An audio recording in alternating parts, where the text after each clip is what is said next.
Naruto Uzumaki was not a normal boy by any means. Naruto Uzumaki wasn't your run-off-the-mill orphan. He was, as every orphan was, without a parent. He was, as every orphan was, lonely. He was, as every orphan was, sad.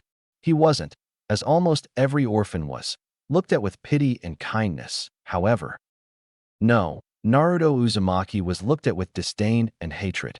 Simply walking down the streets incurred several cruel beatings. He had no idea why, but the entire population of Konohagakure no Sato seemed to hate him. He had very few precious people. In fact, the only ones he could name off the top of his head were Hiruzen Sarutobi, or as he had dubbed the Hokage, Gigi, Ayam, a girl who helped her father run a nearby ramen shop, and Tuchi, the father of said girl. It was sad actually, a boy his age, 5, being hated by everyone. Naruto had learnt this early on in life. He was hated in the orphanage he lived in as well. Ever since he learned to walk on his own, the matron of the orphanage started treating him like trash. He was not allowed to play with the children of his age, and even when he managed to talk to them, they would sneer at him and told him, in no uncertain words, that a monster like him was not welcome in their group. He would get sad and then leave.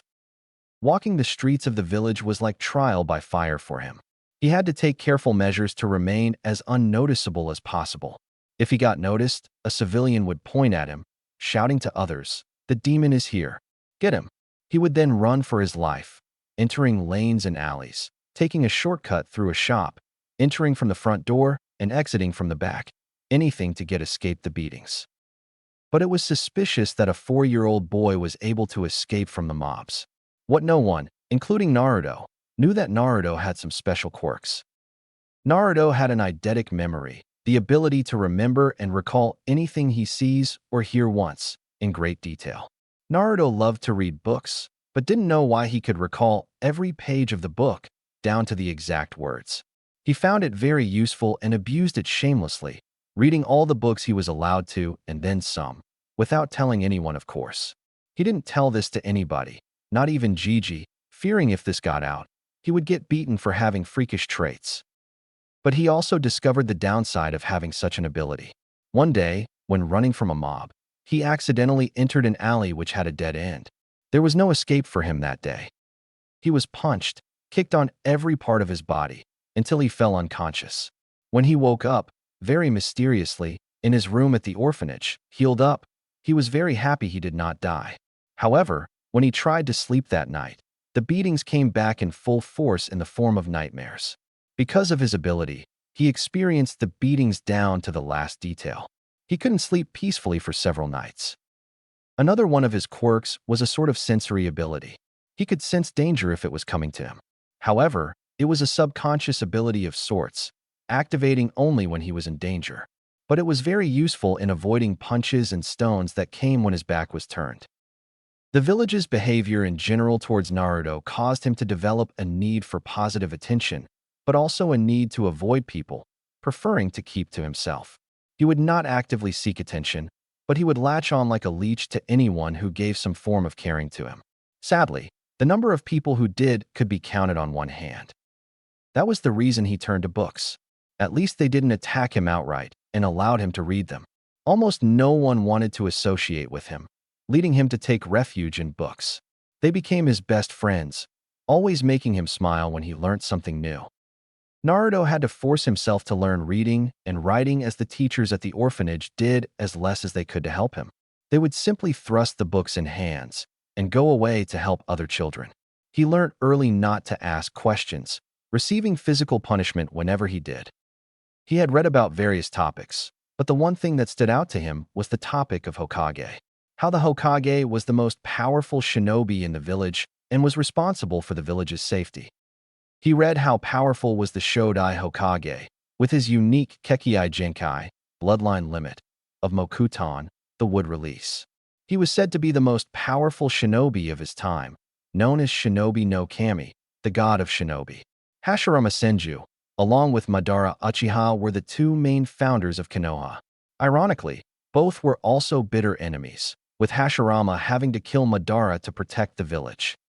The Nidaime Hokage, Tobirama Senju, was the younger brother of Hashirama. He was and is still hailed as the most powerful Suiton, water release, user of all time. He was also hailed the fastest shinobi of his time, having created the famous Hiraishin no Jutsu. He was the one who started the Ninja Academy. Naruto took a liking to him as he loved anything that was even remotely associated with speed. The Sandaime Hokage, Hiruzen Sarutobi, that was his Jiji, was known as the Professor because he could use all the nature transformations and had the unsurpassed knowledge of ninjutsu, knowing all the techniques in Konoha, save for clan techniques. He also shared the title of Shinobi no Kami with Hashirama, because in his prime, he was the strongest of all Kages. Naruto was astounded how powerful was the man he called his Jiji. Sarutobi was also the sensei of the Densetsu no Sannin, the three legendary ninjas, who were among the most powerful shinobi in the world. The Yondaime Hokage was the one who became his favorite to the point that Naruto considered him as his idol, aspiring to be like him. Minato Namikaze, when he was alive, was considered the strongest of the Hokages and arguably the most dangerous man to have graced the world of shinobi. Known as Konoha no Kuroi Senko, he was also considered the fastest shinobi to have ever lived. He was famous because he took the Hiraishin no Jutsu, the jutsu used by the Nidaime, to levels unheard of. He was the one who single-handedly ended the Third Great Shinobi War, finishing of 1,000 IWA shinobi by himself in the Battle of Canopy Bridge. Naruto also took note that the Yondaime suspiciously looked very much like him if he grew up.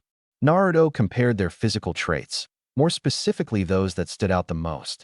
They were both blonde, the hair color being near identical, with Naruto's a shade brighter. But the eyes were what took him by surprise. Those azure blue shades were what he had as well, looking back at him in the mirror every day. He became even more suspicious. During one of his outings, when his Jiji came to take him to the Ichiraku ramen that he loved so much, he asked him what it meant to be Hokage. Flashback. The old man stopped eating and looked at him, his eyes piercing him as if searching for something. He then smiled and said, "Perhaps you should ask me first, Naruto-kun, that what does it mean to be a shinobi?" Naruto looked surprised for a moment, but recovered and asked, "What does it mean to be a shinobi?" This time Jiji answered, "To be a shinobi means to endure. A shinobi is one who can follow or lead others into any darkness and work together to overcome that darkness and make it out the other side. A shinobi walks towards danger when everyone else is running away. That is because it is the duty of a shinobi to look at any foe and simply say, 'Bring it.' That is because shinobi exist to protect those who can't protect themselves." Naruto had a look of wonder on his face. He had no idea Jiji was that wise. An answer like that changed Naruto's entire view of shinobi. At first he thought that being a shinobi only meant performing cool jutsus and fighting in the name of your village. He had no idea the answer would be this deep in meaning. Sarutobi looked at Naruto and mentally smiled. He knew about Naruto's treatment by the villagers and his drive to be Hokage. He mused, "Perhaps I can give him a little insight on what being a Hokage means." Naruto recovered from his wonder and stared at his empty bowl, deep in thought. If this is what being a shinobi meant, then he had a pretty good idea on what being a Hokage meant. He was snapped out of his thoughts when Jiji said, "Now that that answer is out of the way, I can tell you what being a Hokage." "I know, Jiji." Those words stopped Hiruzen in his tracks, his head tilting in curiosity. "You know what, Naruto-kun?" Naruto looked up, understanding and respect in his eyes. Hiruzen was touched at the respect he was receiving from Naruto, but his curiosity was increasing. What being a Hokage means? Hiruzen stared at him, silently asking him to continue. Naruto spoke up, "The Hokage is responsible for everything in this village. It's his responsibility to protect everyone here, and to make sure they are safe and happy with their village. He tends to the finances of this village, the rules, the daily events, everything. He controls every single ninja who bears a leaf headband, and basically directs when they live and die. This job is not for the faint of heart, and only for someone who loves this village deeply." At the end of his answer, he was staring back at his bowl. Hiruzen was shocked at the understanding Naruto showed of the position of Hokage. He had no idea that Naruto was this perceptive and knowledgeable. Tsuchi and Ayam had stopped working as well, staring at the blonde with wide eyes along with the Hokage. It was simply unheard of, a 5-year-old showing such a deep understanding of something most people don't understand until much later in life. Hiruzen was shocked so much that he didn't notice his jaw was hanging a bit. Such a deep perception and insight at such a young age, he thought with wonder. Only one person had showed such understanding like this, and he too was 3 years older. Itachi Uchiha was a prodigy among the likes of Kakashi Hatake and Minato Namikaze. Such a shame he was now a missing nin. Naruto looked up when he felt a hand on his shoulder. Gigi was looking at him with a strange expression. That is exactly what being Hokage means, Naruto-kun. A challenging smile broke out on Naruto's face, and he declared, "Then I will become Hokage someday, Gigi. And not just any Hokage. I will be the strongest there will be." Hiruzen chuckled, which soon turned to laughter. The father and daughter on the other side of the counter were also smiling fondly. Naruto frowned. "What? I am serious." He was a little hurt that Gigi saw his declaration as a joke. Hiruzen soon calmed down, smiling fondly at the boy. He remembered another Uzumaki who used to say the same thing. But he had a strong feeling that Naruto would be right. He ruffled Naruto's head. "I know, Naruto-kun. I have no doubt you will." Flashback end. Ever since that day, Naruto studied even more rigorously and beginning physical training as well. Granted, a 4-year-old such as him could not do much, but he did his best. He ran 4 rounds around the village, did every exercise he could think of, and practiced his kunai and shuriken jutsu. He took those weapons by sneaking into the practice grounds and collecting them. To his surprise, the art of throwing shuriken and kunai came very naturally to him. He started throwing after taking a book about weapons left behind on a training ground. He had shaken his head at the disrespect shown to the book, but took it with him anyway. Just 2 weeks of practice, and he was throwing all bullseyes. That was not the only surprising thing. He had found that he could recover very quickly from physical exhaustion and wear and tear on his muscles. He recalled that he recovered surprisingly quickly after the beating from the villagers. A bloodline, perhaps? He didn't dwell on it further, but filed it away for later. But today was special. So special that he would have to take extra measures in staying safe. Because today was his birthday, and he was just kicked out of the orphanage. Roaming in the streets, he suspected what would happen in the evening. Today was the day the villagers celebrated as the Kyubi festival, the day the Yondaime defeated the Kyubi, and the day he would be beaten within an inch of his life or hunted and possibly killed. An epiphany struck him like lightning, causing him to suddenly stop in middle of the street. Yondaime, Kyubi's defeat, treatment of the villagers, demon boy, Gigi's avoidance of the topic. No, he wouldn't. Naruto ran from the street, meandering between people with the grace of a seasoned dancer or flowing water. He ran like it was no one's business, reaching his favorite spot, the head of the Yondaime, in record time. Anyone who saw him had flashbacks of another blonde running like a man possessed. I need to confirm whether it's true or not, he thought grimly, afraid of what he would find. He sat down on the head of the famed Hokage in a meditative posture and reached within, or rather, spoke within. "Kyubi, if you are inside me, I want to meet you, please." For a full 5 minutes there was no reply, and Naruto was beginning to relax when something pulled on his mind. Naruto opened his eyes to find himself in a dark corridor. He narrowed his eyes. "Is this my mindscape?" he thought in disgust as he walked forward. He kept walking for a few minutes and stopped, seeing some light at the end of the corridor. It seemed to pull him towards it. Time to find out what is at the end. With that thought, he walked again, stopping only until the end. It was a huge room, so large and vast it was that the ceiling was impossible to find. He looked around, his eyes seeing black stone and nothing more. But the elephant in the room was a large iron-barred door with a paper on it that said seal. He gazed at the piece of paper, resignation written in his eyes. His azure eyes looked past the cage, looking for what he knew was in the cage. He was just waiting for the Kyubi to open his eyes. Based on what he had read, Kyubi was a being of pure hatred and evil, a mindless beast capable of destruction on a scale hitherto undreamt of. But Naruto was skeptical when he read that. He might get to see it for himself now. A growl sounded from the cage, sending a breath of hot air in Naruto's face. Naruto steeled himself, in spite of the cage separating him from the beast within. An enormous red eye opened, causing Naruto to tense up. The eye looked at him, as if evaluating him. The eye then started to rise, causing Naruto to look up at the massive form. The Kyuubi had orange, silky-looking fur, with black markings around his eyes connected to his, funnily enough, rabbit-like ears. The upper body was humanoid, including the hands. The lower body was just like a fox, barring the 9 long swaying tails in the back. Fire was the closest thing they looked like. The red, slitted eyes looked him closely with a hint of malice. Naruto spoke first. "Thank you for answering my call, Kyuubi," he said with a nod. If Kyuubi was surprised, he didn't show it. Inside, however, he was mighty shocked. This was not the first thing he expected his jailer to say. He expected him to look at him with fear, asking whether he really was the Kyuubi, following with the denial of the possibility. He did expect him to thank him at all. He replied, "Think nothing of it. I'm surprised, though, that you were able to figure it out so quickly." "Why aren't you surprised?" he asked with curiosity. Naruto sat down in front of the cage, which surprised the great Bijou further. Naruto was showing that he was willing to relax in front of him. "Well, I was, for a few moments at least. But it wasn't that difficult to figure out. It is easy to create a plausible theory once you have all the relevant facts," he said, never breaking eye contact with the Kyuubi. Kyuubi raised a massive eyebrow, silently impressed with his host. His thought processes were very intelligent for someone who was only 5 years old. He was bold as well, bold enough to maintain eye contact with him. He also could not sense any fear from the boy.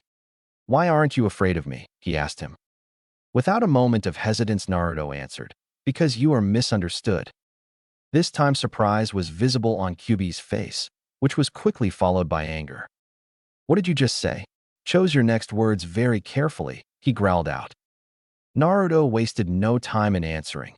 "In all the books I have read, they described you as a being of pure hatred. But that is only a one-sided understanding, isn't it?" he asked with a sad smile. Before Kyuubi could answer, Naruto continued, "Humans fear what they can't understand.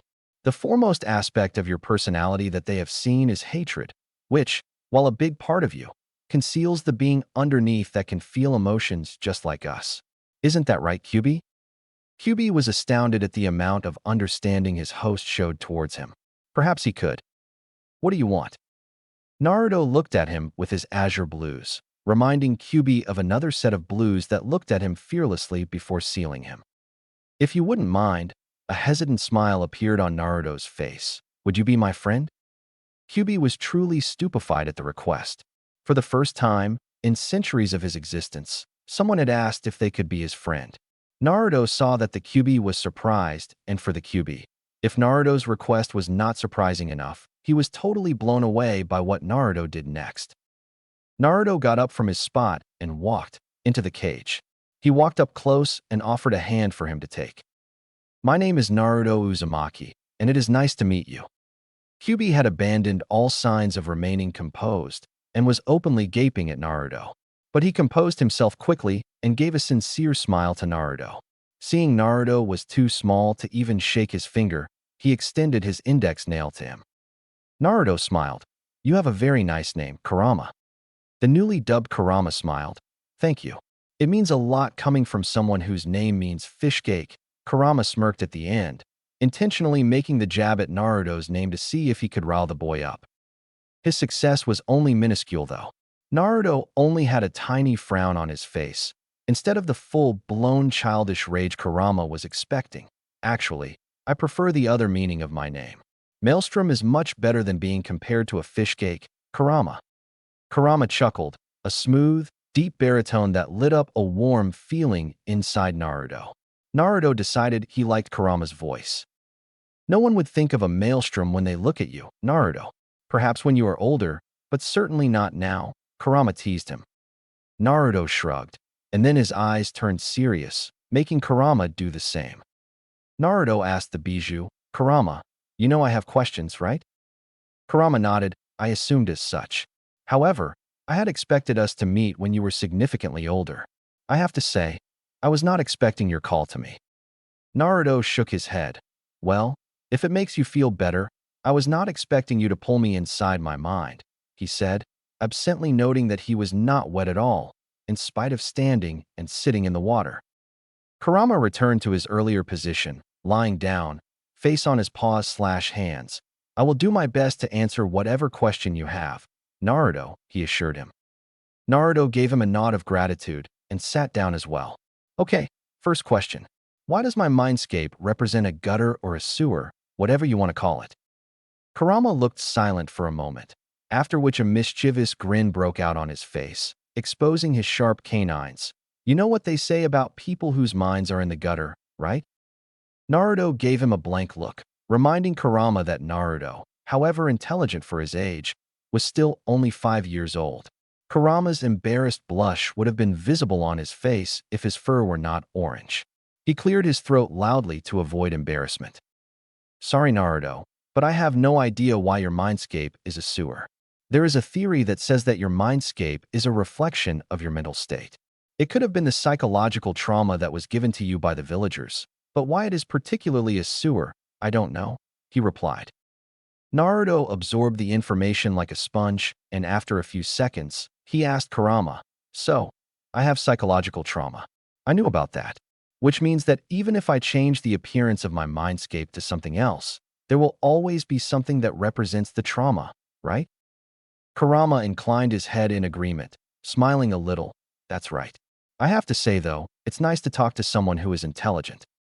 Naruto's eyes visibly brightened up at the praise, giving a full-blown smile to his newest friend. Kurama noted with some amusement the grin looked very similar to his own and a redhead. Naruto jumped to his feet. Your answer just confirmed something for me, Kurama. His eyes had a mix of excitement and determination to them, as if he was about to do something new. Naruto closed his eyes and clapped his hands together, face scrunched up in concentration.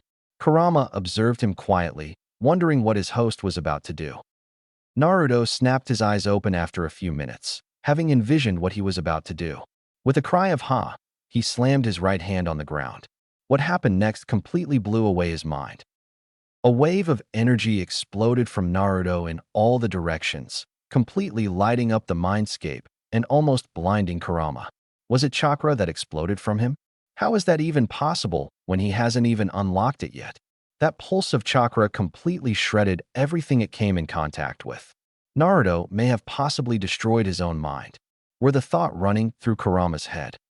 When he opened his eyes, however, he was stupefied to a degree he didn't think was possible. His eyes were wide, his jaw was hanging, making him look quite comical. A beautiful valley greeted his eyes, grounds that were lush and a shade of green that looked heavenly, streams with water clearer than he had ever seen. The grass felt soft under his limbs, and there was a massive oak tree with a shade that made it great for naps. The cage around him had disappeared, instead replaced with a collar which had the same piece of paper from before with the kanji for seal written on it. He looked at Naruto in wonder. This kid was a package of one surprise after another. Naruto got up from his position, looking no worse for wear. He smiled satisfactorily. This is so much better than before. Wouldn't you agree, Kurama? He asked, turning to him. Kurama was smiling like he was the happiest being on earth. No one had ever done anything for him, and Naruto, who had just met him, had already done so much for him. Kurama looked at Naruto with gratitude in his eyes. Thank you, Naruto. You have no idea how much this means to me. Naruto just shook his head at him. Don't worry about it. We are friends, right? Kurama nodded, feeling excitement in a long time, wanting to explore what Naruto had created for him. He was about to leave when Naruto's voice stopped him mid-step. However, it seems strange that there is no presence of a celestial body in the sky. I had envisioned it just like outside, he mused, a frown on his 5-year-old face that would have earned him so many squeals of kawaii from girls. Kurama too wondered what the reason could be, and quickly figured it out. He looked up and thought, perhaps it is because of the seal, he muttered. Naruto looked up at him, confusion written clear on his face. What do you mean? Kurama looked down at Naruto. The seal that keeps me inside you, Naruto. If it was only you, you would have had absolute control over your mindscape. But since I am here as well, the control gets divided equally. However, control on my side is restricted because of this seal. The absence of the sun or the moon that you envisioned could signify that this place is cut off from my senses. In easier terms, the outside world, he explained. Naruto processed Kurama's answer. If the seal was restricting Kurama's activity. What do you propose I should do, Kurama? Kurama put his hand under his chin. He could see only one way around this, and if Naruto messed up, it could spell trouble for both of them. But he would try his best to not let that happen. You would have to tear off a very small piece of paper on my collar. Leave the rest to me, Kurama assured him. When Naruto looked a bit hesitant, Kurama told him, Don't worry, Naruto. You can do it. If something goes wrong, I will take care of it. The reassurance erased any doubt from Naruto's face, and he promptly marched up to Kurama's collar, making sure to tear only the smallest piece of paper. Kurama nodded in satisfaction and approval. He could feel a tiny bit of control get back to him. Just a snap of his fingers and a sun appeared in the sky, lighting up the valley, making it even more beautiful. Naruto smiled at the sight, but it faded at the sight of a cave that he instinctively knew not to go near. He turned back to Kurama, who had an expression of curiosity on his face.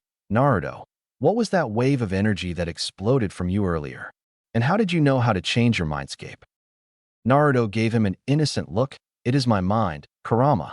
I can make anything happen in here. As for the energy wave, his expression turned sheepish and he rubbed the back of his head, reminding him of the boy's mother who had the same habit. It just seemed cooler than simply changing the surroundings in the blink of an eye. This time it was Kurama who gave him a blank look. A sweat drop appeared on the side of his head at the sheepish laugh of his host. He shook his head. It seemed Naruto liked to be a dramatic smartass. He concentrated and nodded in satisfaction. He could now sense chakra signatures of almost the whole village. Once Naruto opened his eyes, Kurama would be able to see as well. Nevertheless, you have my thanks. Allow me to repay with something that will come in very handy once you become a shinobi. Kurama smiled, raising a fingernail and very gently touching Naruto's forehead. The nail shined for a moment and then faded back. Naruto raised an eyebrow. What was that? Kurama smiled mysteriously. Why don't you discover it yourself? I can feel several chakra signatures closing in on you. Time for you to open your eyes, Naruto. Naruto nodded and turned to leave, but froze. He slowly turned around and smiled embarrassedly. How do I leave? Kurama had to squash the urge to facepalm. It seemed that Naruto had his moments of stupidity every now and then. Just jump into the water. Fishcake, he said exasperatedly. Naruto frowned at Fishcake, but nodded and with a leap that was impossible for any child his age, jumped into the water. Kurama shook his head, amused. It was only because Naruto was in his own mind that he was able to do so. Perhaps I should have told him that he could get out with just a thought, he mused. Then he removed that thought immediately. Nah, it's too much fun messing with him. Naruto opened his eyes slowly, without a hurry. He was thinking about what gift did Kurama give him when he felt it. Like someone was coming his way. He slowly turned his head around, face paling at the sight. Dozens of people, knives, clubs, crowbars in hand, excited expressions on their faces, shouting, Today is the day you die, demon. We will finish what the Yondaime started, and we will avenge him. Naruto's expression had turned utterly horrified. There was only one way to get off the monument without falling splat on the pavement. Outrun and outmaneuver the mob. He wasted no time.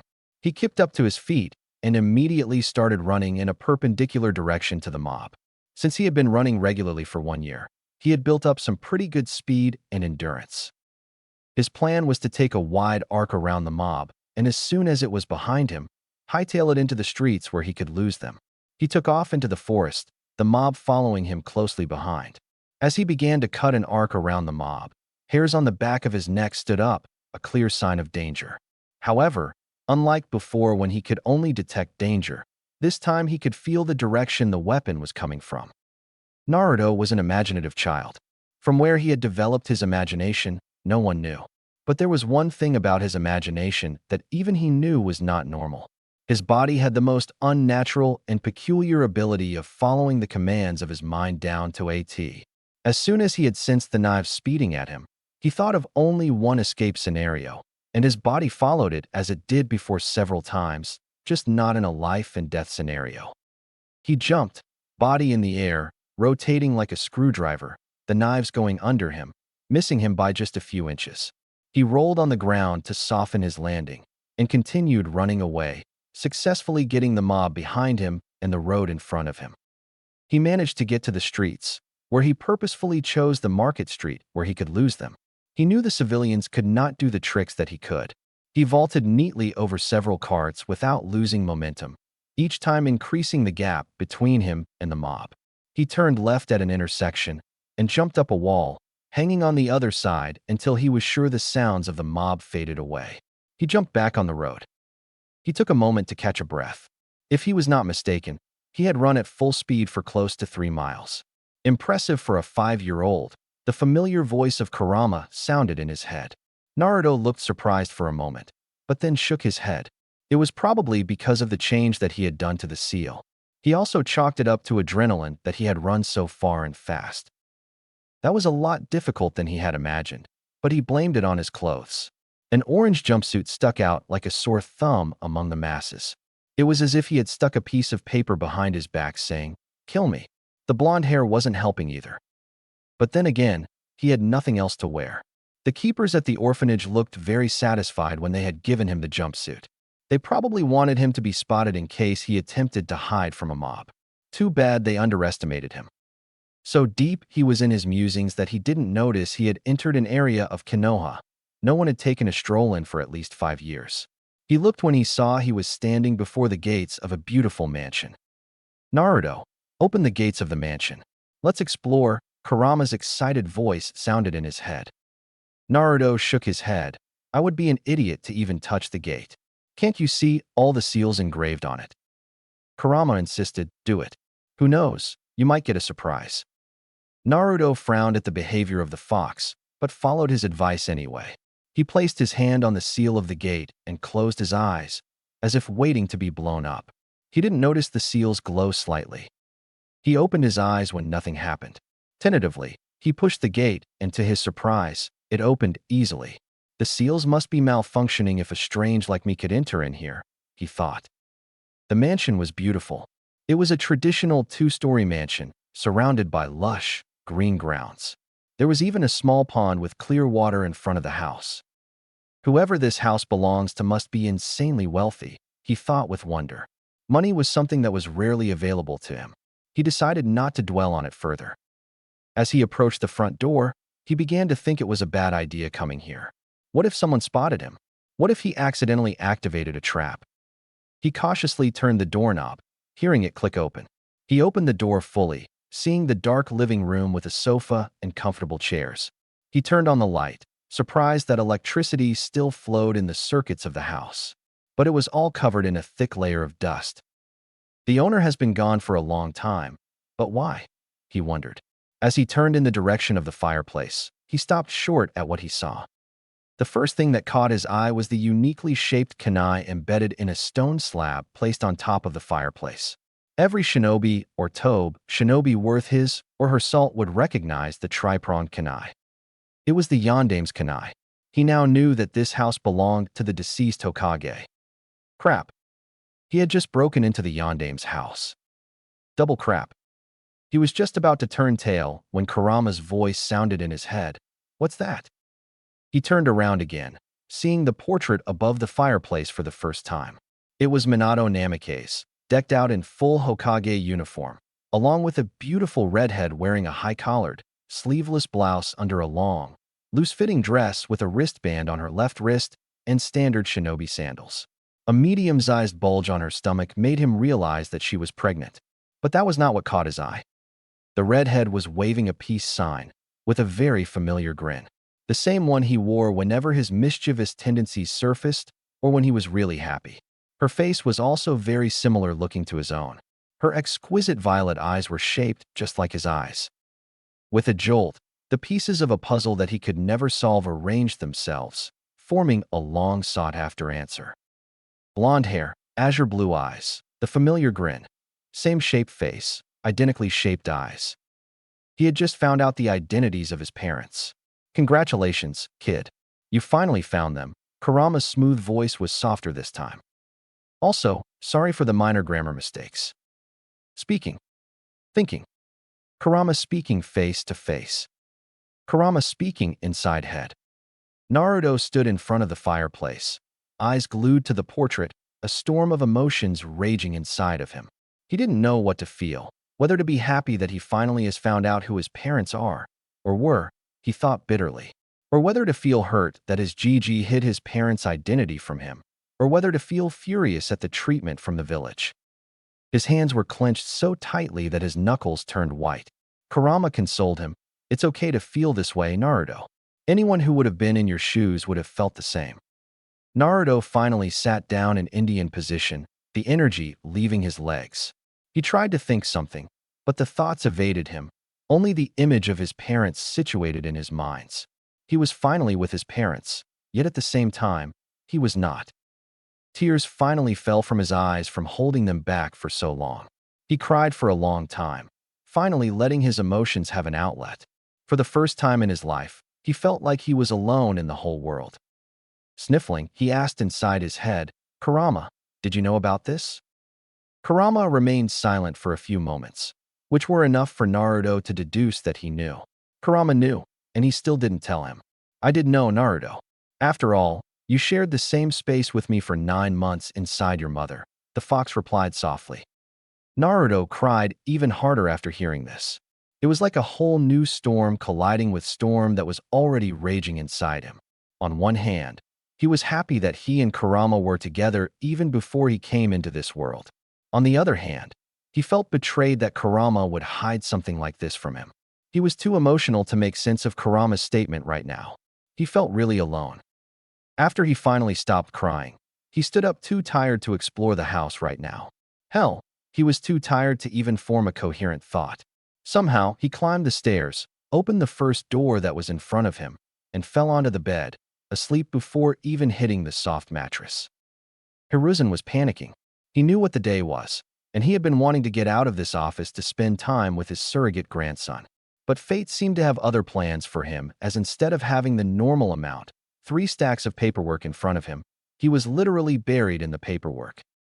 He assigned 2 of his ANBU, Parrot and Ox, to keep an eye on Naruto. Sadly, he didn't know and was unaware that the 2 ANBU were firmly against the demon boy. He didn't know that they were the ones who gave the mob directions to where Naruto was in the evening. It was only when they came to report that he found out the truth. The 2 ANBU appeared in his office and knelt down in front of him. "Report," he ordered. Parrot was the first one to speak. "We lost the boy, Hokage-sama. Because today is the Kyubi festival, crowds were thick, and that is where we lost I am." Unfortunately for the 2, Hiruzen didn't believe them for a second. If not for the seriousness that the situation demanded, he would have laughed out loud that a 5-year-old was able to lose them in a crowd. The NBU were specifically trained for such scenarios. Secondly, he caught both of the slips of tongue. Demon, and it were not so hard to deduce. Hiruzen rarely felt anger. In fact, he rarely found the reason to get angry. Even Danzo could only get a small amount of irritation out of him. But right now, he was past irritated.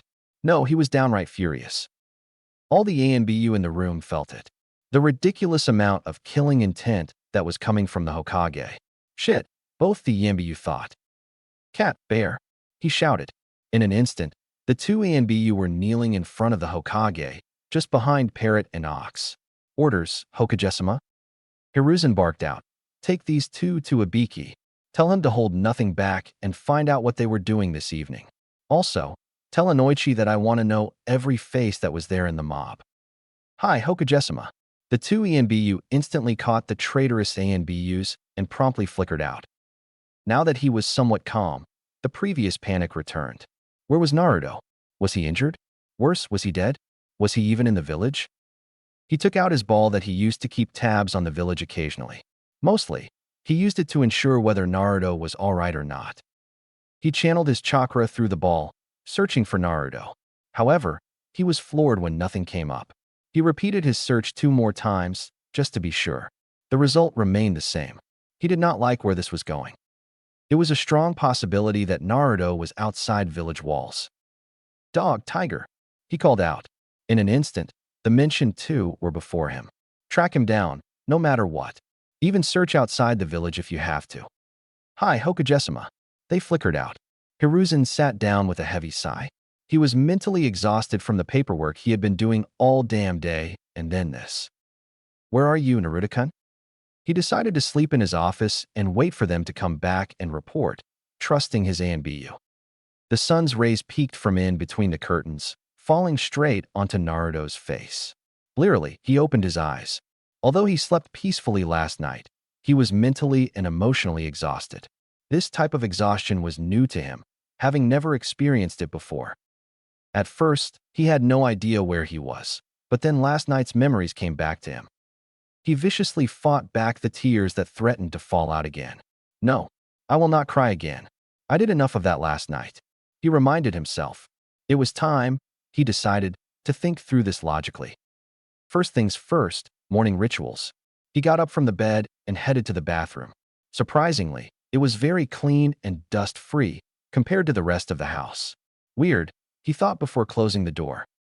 Second, he needed to get out of here and meet his Gigi.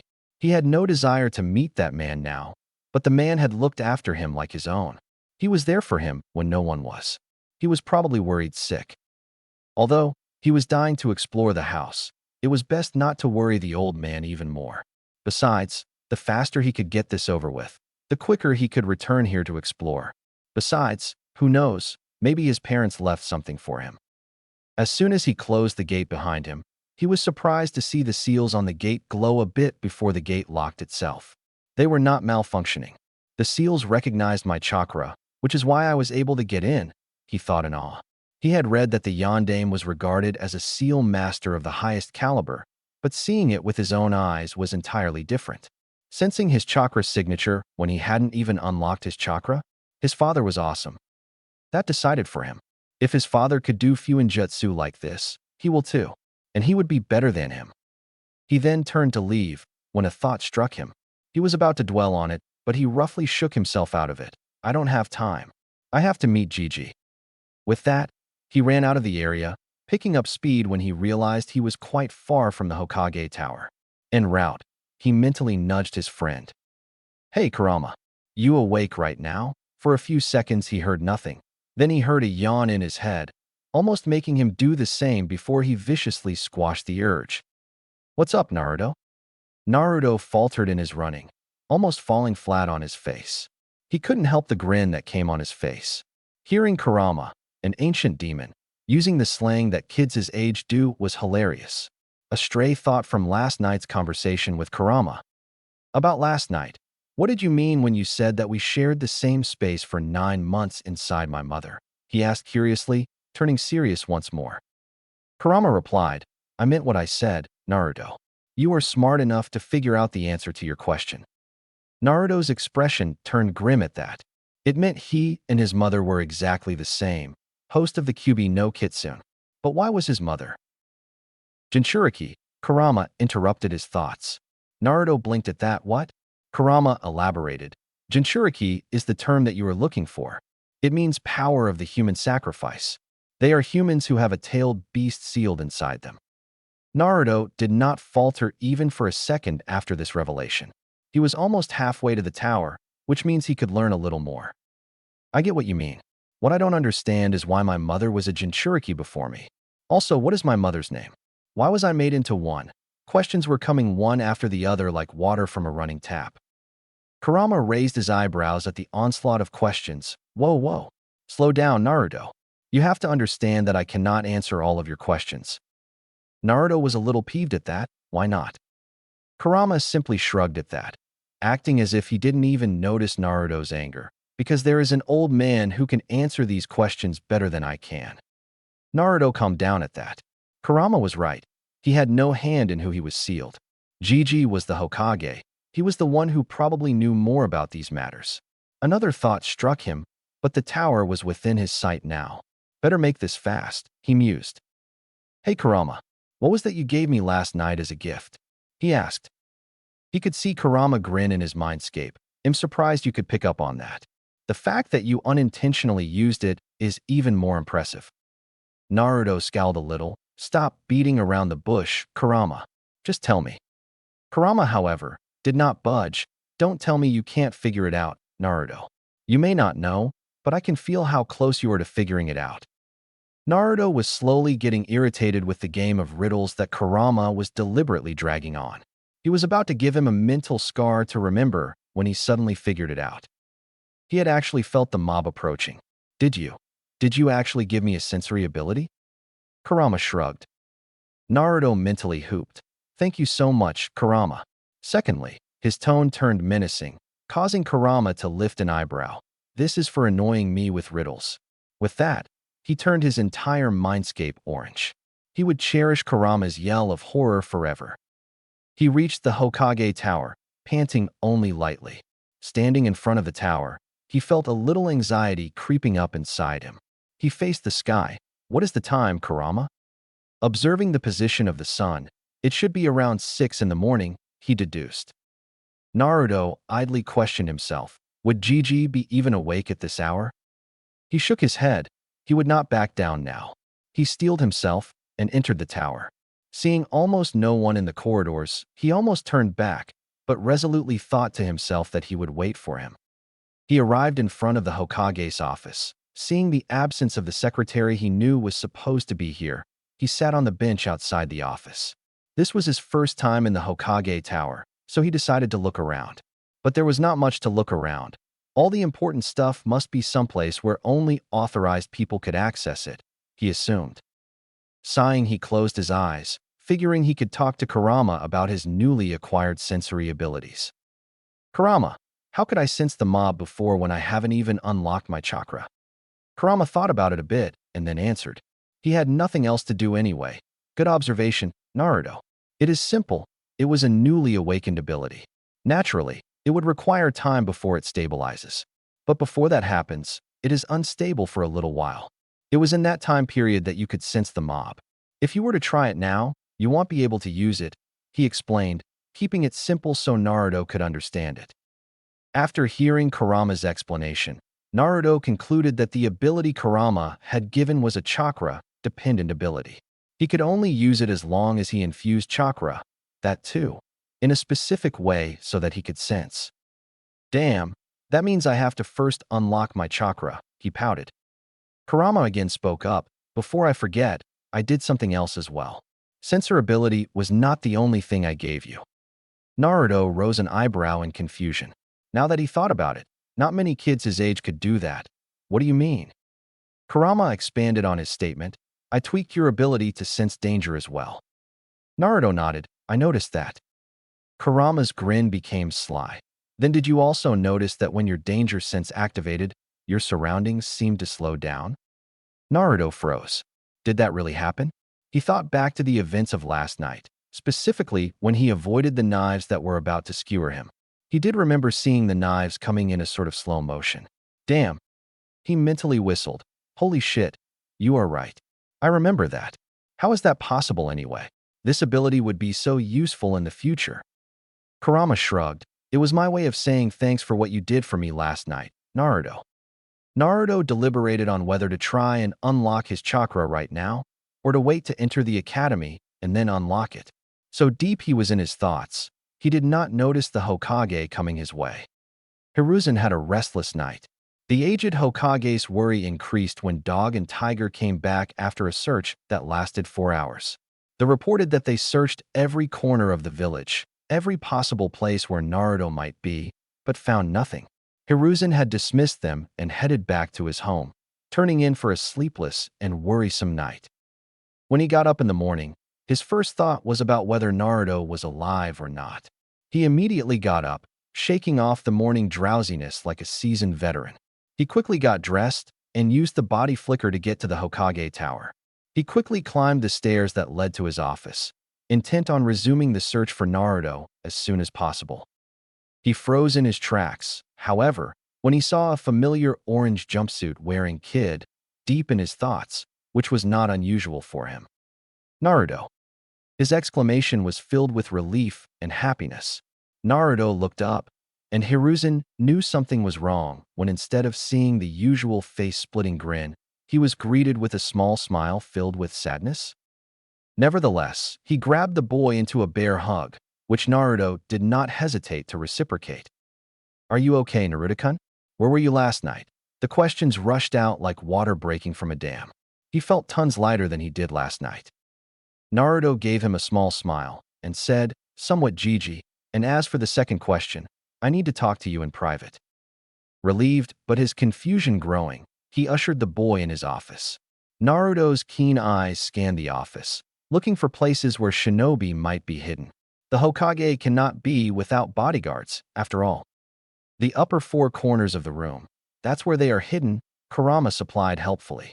Naruto gave him a nod of thanks, and then turned his attention to the aging Hokage.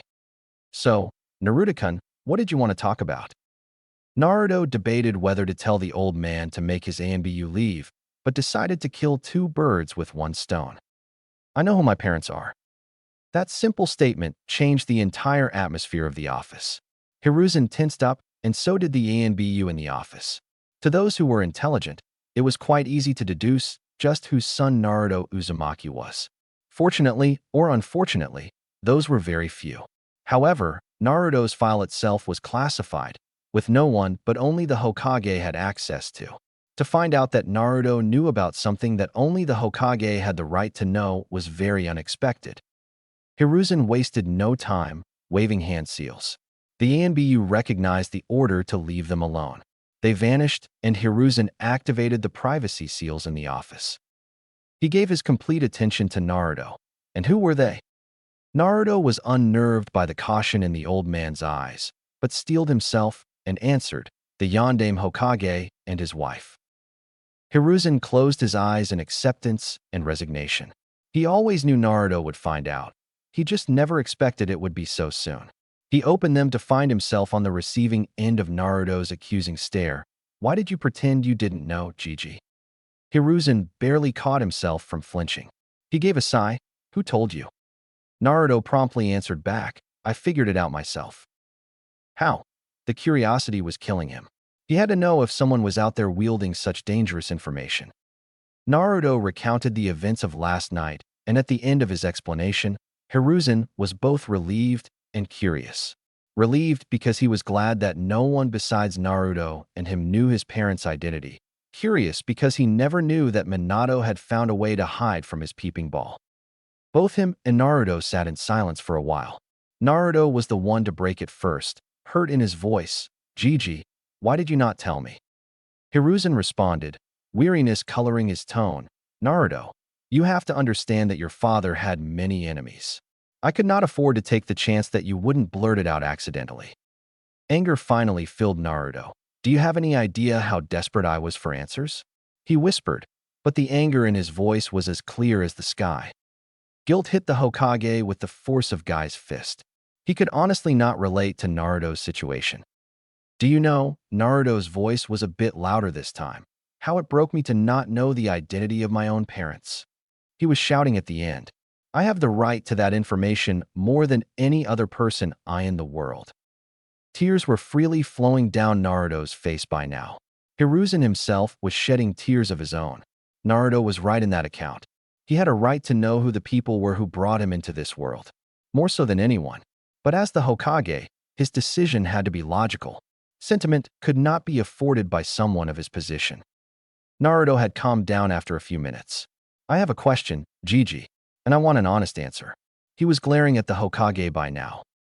Hiruzen wiped his own tears and answered, I will do my best. Naruto was looking at his feet. Did they love me? Hiruzen smiled this time. Nostalgically, Naruto, you were their world even before you were born. Naruto felt as if a weight had been taken off his shoulders. He had always wanted to know if his parents loved him. What child didn't? Did they leave something for me? That question caught Hiruzen off guard. However, he was able to recover quickly. Yes, they did, but I don't know where. Naruto leant back in his seat, eyes on the ceiling, thinking, if it was in this office, Gigi would know, which means it is probably in his house. Kurama, would you know by any chance? He decided to ask the fox. Damn, I was hoping to watch you scuttle around for answers. It is always entertaining, Kurama grumbled. Naruto mentally raised an eyebrow. So you do know?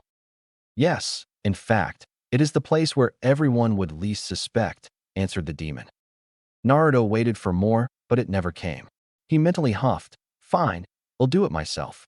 And just for leaving me in the suspense, he changed his mindscape to orange again. Kurama's howls were somehow louder than before. In a place where everyone would least suspect. Where could that be? From what is written in the books, Dad was a very humble man, but the size of the house implies he liked to live in comfort. Since he was a seal master, a study where he did his work would also be there, but he would place seals all over it to be safe. Everyone would expect him to keep the important stuff in his study, locked tight, he thought. Like lightning, the answer came to him, causing his eyes to widen slightly. Seals can be broken if someone is skilled enough. But no one expects to find treasure buried right under their noses. Which means what isn't in the study is right in front of me. The image of his parents' portrait came into his mind. He stood up from the chair with such force that it was knocked backwards. "I know where it is." Hiruzen jumped up at the shout, eyes wide. "No what, Naruto-kun?" But Naruto was already running towards the window. Hiruzen hurriedly deactivated the privacy seals, just in time. Naruto opened the window and jumped onto the slope of the Hokage Tower. His speed easily carried him towards the edge of the slope. He executed a perfect cartwheel on the edge, his hands holding on and legs going over in an arc onto the wall. He then released his hold, falling towards the ground. He rolled perfectly to soften his landing and then ran full throttle back to the house of his parents. Hiruzen had gone pale as soon as he saw Naruto cartwheeling over the edge and letting go. However, panic gave way to relief when he saw Naruto had landed perfectly and was running away. "That boy will send me to an early grave," he thought as he prepared to follow. He gave the order to stand by to his ANBU as he darted after Naruto. He had to admit, for his age, Naruto was unusually fast. He easily caught up to Naruto, who was easily ignoring the stares around him. Hiruzen asked the excited boy, "Naruto-kun, do you mind if I take us there quicker? I know where you are going." Naruto glanced at him and said, "Then pick me up and do it." Hiruzen nodded as he did just that and vanished in a body flicker. The villagers thought the Hokage was chasing the demon boy to kill him, and when they saw him pick it up and vanish, they smiled. Everyone continued about their business, not suspecting a thing. Villagers of Konoha are idiots, anyway. Both the Hokage and Naruto stood in front of his parents' portrait. Naruto spoke. Without removing his eyes, "I forgot to ask in the excitement, Gigi, what was my mother's name?" Though he asked just that, Hiruzen thought it was better to tell him her story now rather than later. Her name was Kushina Uzumaki. She was a woman who was fearless, blunt, brash, and one of the most amazing people I've ever met. She was a deadly kunoichi as well. "It is her name that you carry, Naruto," his nostalgic. Naruto was amazed that his mother was so lovely, beautiful, as well as deadly. Naruto mentally applauded his father for landing such a catch and promised to do the same.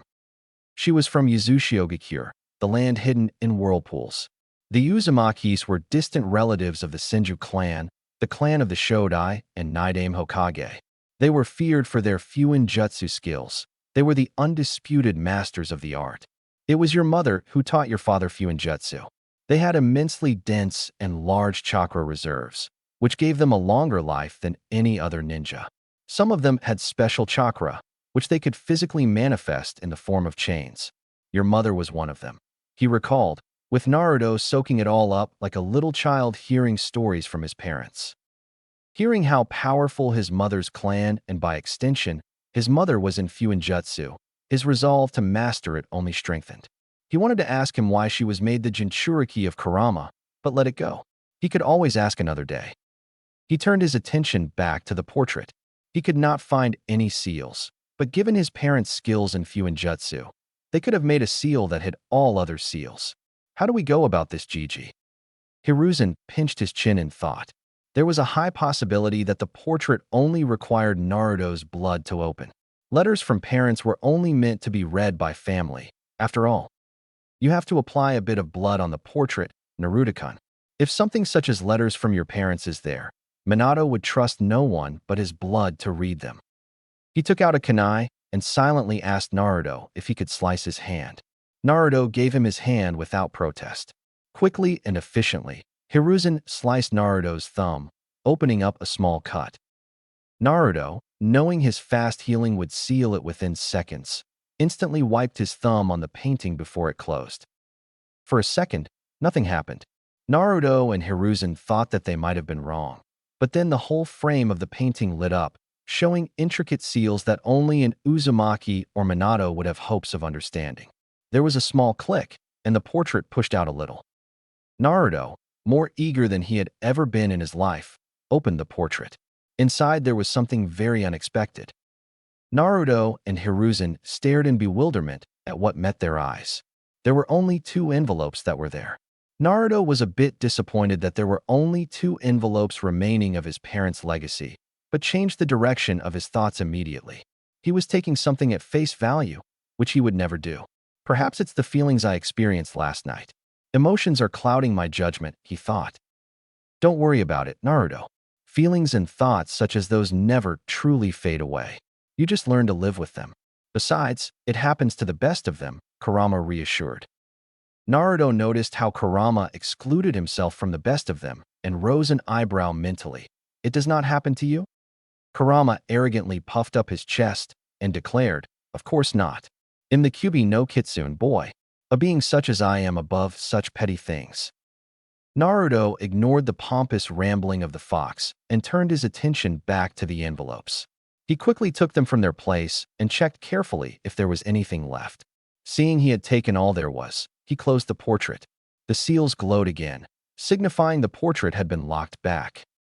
A sudden thought struck Hiruzen, and he had to resist the urge to smack his forehead for what he was about to do. Why didn't I ask this earlier? Damn the forgetfulness that comes with this age. Hiruzen felt really bad, but he had to do this right now. Tentatively, he placed his hand on Naruto's shoulder, knocking the boy out of his trance.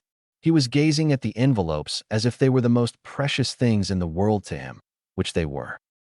Naruto-kun, why weren't you at your room in the orphanage yesterday in the evening? He asked slowly, as if afraid to find out the answer to that question. Naruto could not help the flinch that the question brought. When he had told Gigi about how he found out his parents' identity last night, he had conveniently forgot to mention that he had been kicked out by the orphanage. He had hoped that Gigi would not ask him about that. In a mumble that Hiruzen barely understood, the blonde said, "The matron kicked me out yesterday evening." Hiruzen suspected that the matron would have deliberately kept Naruto out of the orphanage last night because of the festival, but did not expect him to be thrown out of the orphanage. White-hot anger flooded his veins that he barely restrained from letting it out as killer intent. How dare they? How dare that woman do such a vile thing, throwing a 5-year-old out, knowing he would be killed? Why is the civilian population of this village so stupid? It's like they don't trust Minato's skills at all. He raged inside his mind. However, he knew he was equally at fault. He should have never announced Naruto's status as the Jinchuriki of the Kyuubi at all. Naruto would have lived comfortably, without experiencing the hatred of the villagers. Naruto watched his Gigi's face carefully for any signs of anger. Fortunately, years of being a shinobi and Hokage allowed Hiruzen to keep a neutral face, but Naruto could tell from the subconscious tightening of Gigi's hand on his shoulder that he was angry. "I see," was all he said before visibly collecting himself. Now to address the main issue. He looked at Naruto with a grave look on his face. "Naruto-kun, now that that is out of the way, we have to find a new place for you to live." The words were out of his mouth before he could stop them. Not another orphanage, Gigi. Hiruzen stared at the desperate look Naruto was giving him. To be honest, he was scared that one day it would come to this. And surprisingly, he agreed with Naruto. He did not want Naruto to live anywhere he would be hated. Unfortunately, that left only one option. "Naruto-kun, that means you have to live alone," he said, silently wishing he could take the boy in himself. Unfortunately, he could not. The Drat Civilian Council was in his way. Naruto crossed his hands over his chest defensively, not hesitating for a moment to answer. "Better than living in some place where I am treated with bias." He was looking at Hiruzen, chin tilted upwards in a way only children could to show their stubbornness. "Oh Kushina, his stubbornness reminds me so much of you," he recalled with a sad smile. He knew Naruto would not budge from his point. Sighing, he said, "But are you sure you will be able to take care of yourself? You will have to cook for yourself, bring food for yourself, clean your clothes, keep your home clean, which is very hard considering the size of this house," he explained wisely. "However, All that wisdom was thrown out of the window when he noticed the look Naruto was giving him. His face was set in a deadpan stare, an eyebrow raised. He found himself feeling quite stupid when Naruto kept looking at him like that, the deadpan never leaving. He was reminded of another blonde who used to make many people feel stupid with the same look on his face. Naruto spoke seriously, as if he had not noticed how uncomfortable the man was at all. Gigi, when you consider the size of this house, it is clear that no single person could take care of a place such as this by himself. I never said I want to live here. A small apartment would do. Besides, his expression turned a bit sad. This house is so big that the loneliness will start to bother me, considering whose house was this in the first place.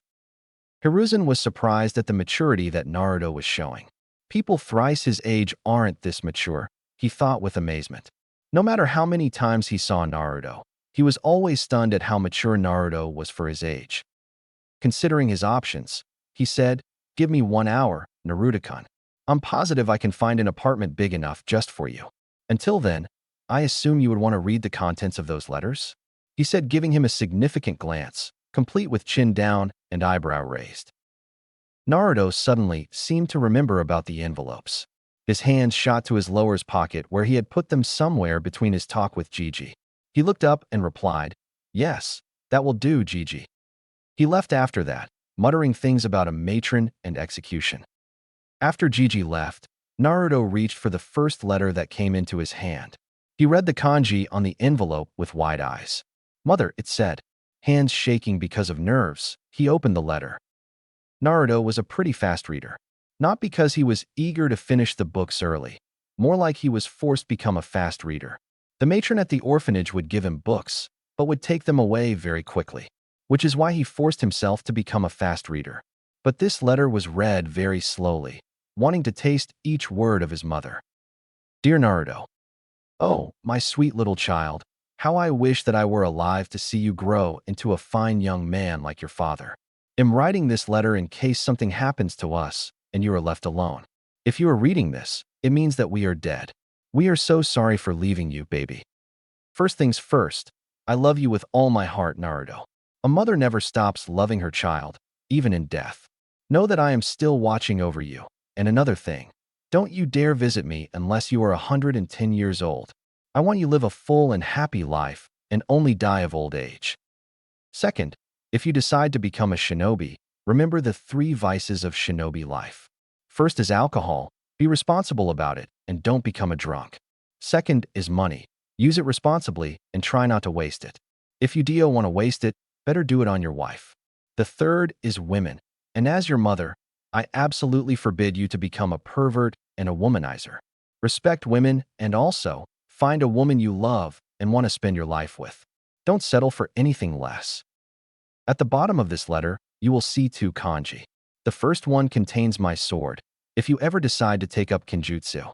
The second contains the ring with which your father proposed me with. Give it to the girl you believe will love you for the rest of your life. Once again, your father and I love you, no matter what. Remember that, Naruto. With love. Kushina Uzumaki. P.S. Learn Fuinjutsu. The Uzumakis were known for it, and your father mastered it as well. I have left 10 volumes of Fuinjutsu that I got from the Uzumaki archives, everything you need to become a master. Best of luck, baby." Naruto was numb after reading the letter from his mother. He could not find the words to express how fulfilling and satisfying and amazing it was to hear words from his mother, even if it was on a letter. He saw the kanji that his mother mentioned and smiled his face-splitting grin at that. His mother was awesome. He was so hyped up from reading his mother's letter that he almost forgot about his father's.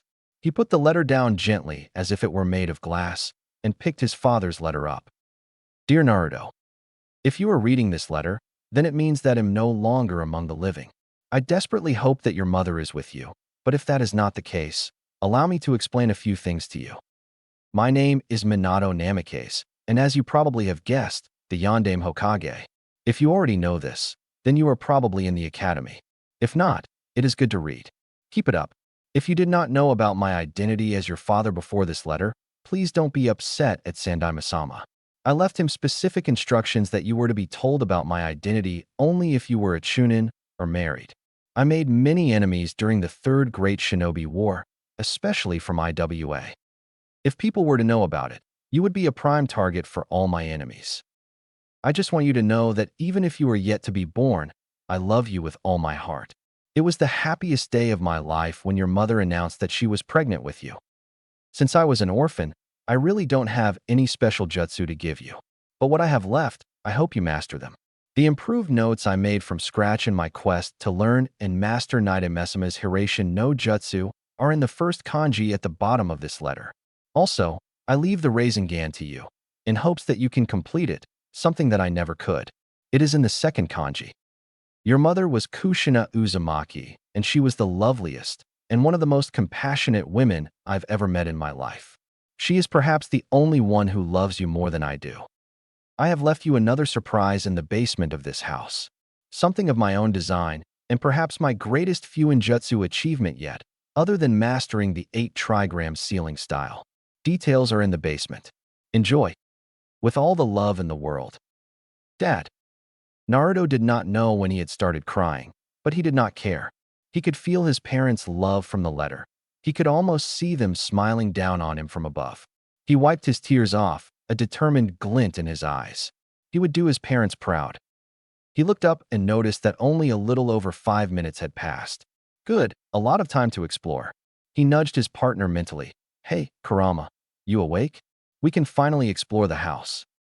All he heard was a deep snore reverberating in his mindscape that caused Naruto to sweat drop.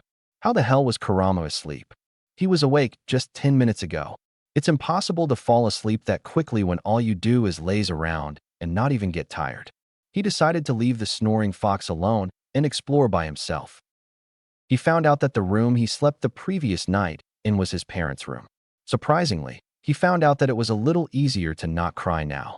He found out that there were 4 bedrooms in total, his parents' and his on the first floor, the guest bedrooms on second floor. One good thing about his and his parents' bedrooms was that they had balconies attached to them. He got out of the house and was stupefied at the space at the back of the house. It was almost 1/4 the size of a training ground, and Konoha's training grounds are very large. He then finally decided to explore the basement, curious about the gift his father had left for him. Climbing down the stairs, he saw the basement and whistled lowly, impressed with his father even more. He connected the dots and had to chuckle at how clever his father was. The basement was almost the size of their backyard, if only a bit smaller. But what was interesting that there was a glass screen separating a large part of the basement from him. Just below the screen, there was a panel with 7 kanjis, each representing the number 1 to 7. He was a bit confused at that and further when he saw a large seal array on the ceiling of the basement on the other side of the glass. He turned around, hoping to find something that would explain what the hell he was looking at. He spotted a notebook labeled Training Manual and picked it up. He opened it and found another note from his father. Dear Naruto, this is a training manual for what you are currently looking at. My greatest achievement till date. This is a training room I have designed to improve my taijutsu. While not weak at it, I was not exactly strong either. I designed it and incorporated several taijutsu styles into this room, courtesy of Guy and Kakashi. If you ever meet Guy, just be a little cautious. He's always a bit too much. You must have noticed the 7 kanjis on the panel. They are the 7 levels of training, each more difficult than the rest. I must advise you not to immediately go in there, even if you have learned a taijutsu style already. I have designed this training room in synchronization to resistance seals. You must only start if you have mastered the 6th level of resistance seals. If you are able to move comfortably at that level, you may begin from the 1st level. As you move on to a higher resistance, you can move on to the next level. For example, if you have mastered the 7th level of resistance, you can safely try the 2nd level of the training room. I have left a scroll of the taijutsu style I created for myself. If you want, you can learn it. It's up to you. Or, you can create a style for yourself. Remember, whatever fighting style you learn, it should have the symbolization of the 5 main elements of nature. It should be as aggressive as fire, as sharp as the wind, as fast as lightning, as strong as the earth, and as fluid as water. Good luck. Dad. Naruto was amazed at the end of the letter. His dad created a whole training room with simulations with Fuinjutsu. From what he read until now, Fuinjutsu was perhaps the most versatile art among all ninja arts. Anything is possible with Fuinjutsu. He started making plans on how he was going to proceed when his keen ears picked up a voice calling his name. Gigi must be back, he thought as he raced back upwards, closing the door of the basement behind him. He took the letters with him, stuffing them in his pocket, and walked to the gate, opening it to talk to Gigi. "Ah, Naruto-kun," he greeted. "I trust that you have explored the house?" Naruto nodded, smiling. "It is great." Hiruzen chuckled. "Good. Now, as you said, I have found an apartment for you." Naruto gave the smallest of nods. "So, can I go there and see it?" Hiruzen nodded. "I'll take you there myself." Gripping Naruto's shoulder firmly, he vanished in a shunshin. Appearing in front of a building, Hiruzen guided Naruto in. "I've already stocked it with what you might need," he explained as they arrived on the top floor.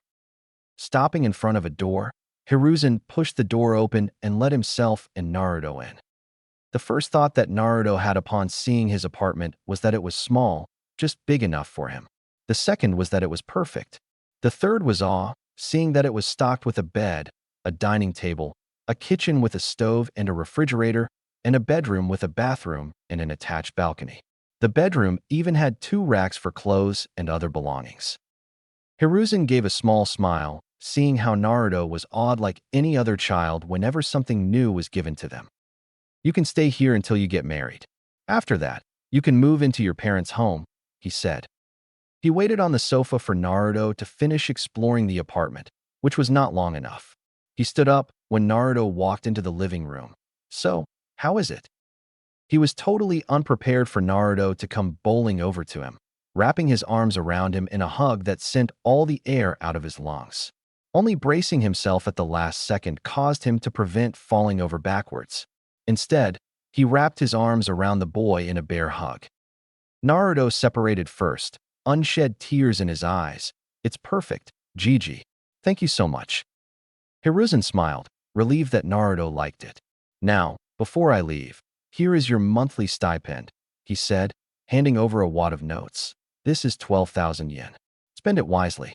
Is there anything else you need before I go?"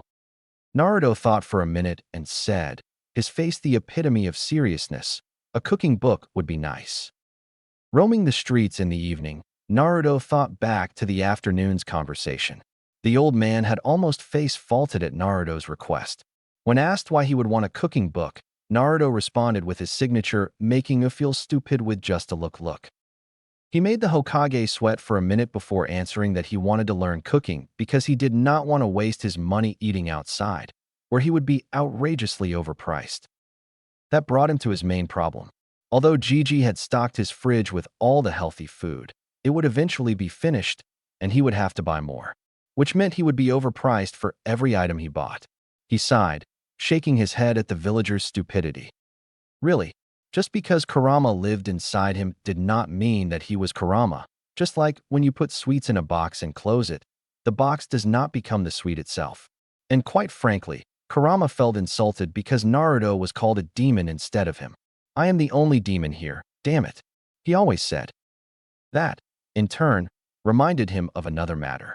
He spoke inside. "Hey Kurama, I need your help." It was almost a minute before the bijou responded, "With what, brat?" Naruto honestly did not mind Kurama calling him a brat. He would prefer it over Demon Boy any day. Also, it warmed his heart every time he heard it because the fondness in the voice was as clear as daylight. "I need your help in unlocking my chakra," he replied. Kurama, now fully awake from his nap, raised an eyebrow. "Why now? You could unlock it when you enter the academy like everyone else." Resolutely shaking his head, Naruto replied, "No. When I enter the academy, I want to be ahead of everyone else, not with everyone. And if I have to start my training to become a shinobi, with all the materials from dad and mom, I will start now." Kurama released a sigh. He hated it sometimes when Naruto acted like his mother. Kushina was infuriating, the tomato brat that she was. "Okay, head to one of the training fields," he instructed. Naruto nodded before changing directions towards the training fields. He entered the first one he saw, and after ensuring that no one was around, he sat down in Indian position, entering a meditative trance and waiting for a pull into his mindscape from Kurama. He did not have to wait for long. but it did not see a certain purple-haired kunoichi looking at him curiously from the entrance of the training ground. Anko Mitarashi was a Tokubetsu Jonin of Konoha, specializing in interrogation and working directly under Ibiki Marino, the famed interrogator of Konoha. She was powerful, after all, being a former apprentice of one of the Densetsu no Sannin, Orochimaru. Just because she was Orochimaru's apprentice meant she was given the kind of treatment that should honestly be reserved for the likes of Orochimaru. She was called the snake bitch by the populace of Konoha, but she took it head-on and made a fearful reputation for herself, ensuring the villagers kept their distance. She also knew that one another suffered the same treatment at the hands of the villagers. But she was not that stupid to believe that the blonde would be Kyuubi in human form. He intrigued her, the way he endured the hatred of the villagers and never backed down. For a 5-year-old, that was seriously impressive. So when she saw the blonde going towards the training fields, her interest in him was piqued. She decided to follow him, to see what he was going to do. She saw how he observed his surroundings and decided to humor him by simply being hidden at the entrance, out of sight for him, but visible to anyone else. What the hell is this boy doing? She thought with a raised eyebrow. Naruto arrived in his mindscape and saw Kurama resting at the shore of a very large water body, one he knew was not there before. Where the hell did that come from? He thought as he approached Kurama. Kurama sensed his approach and opened his eyes, looking at Naruto with an intense look. Naruto, do you know what this is? He asked, gesturing to the water body. Naruto shook his head. Seeing that, Kurama explained, this water body is the representation of your chakra. But before we begin to unlock your chakra, I discovered a very interesting thing about your body, smiling at the end. Naruto tilted his head to the side. What? Kurama was as blunt as a hammer. You don't have chakra coils in your body, kid. Naruto's reaction was priceless. WH-80. Kurama chuckled. Naruto's reaction to surprises was turning out to be very amusing. Kurama was as blunt as a hammer. You don't have chakra coils in your body, kid. Naruto's reaction was priceless. WH-80. Kurama chuckled. Naruto's reaction to surprises was turning out to be very amusing. He watched as Naruto seemed to have a panic attack within his own mind. The mind responded to his mental state, shaking violently. Kurama understood just how much that had rattled Naruto.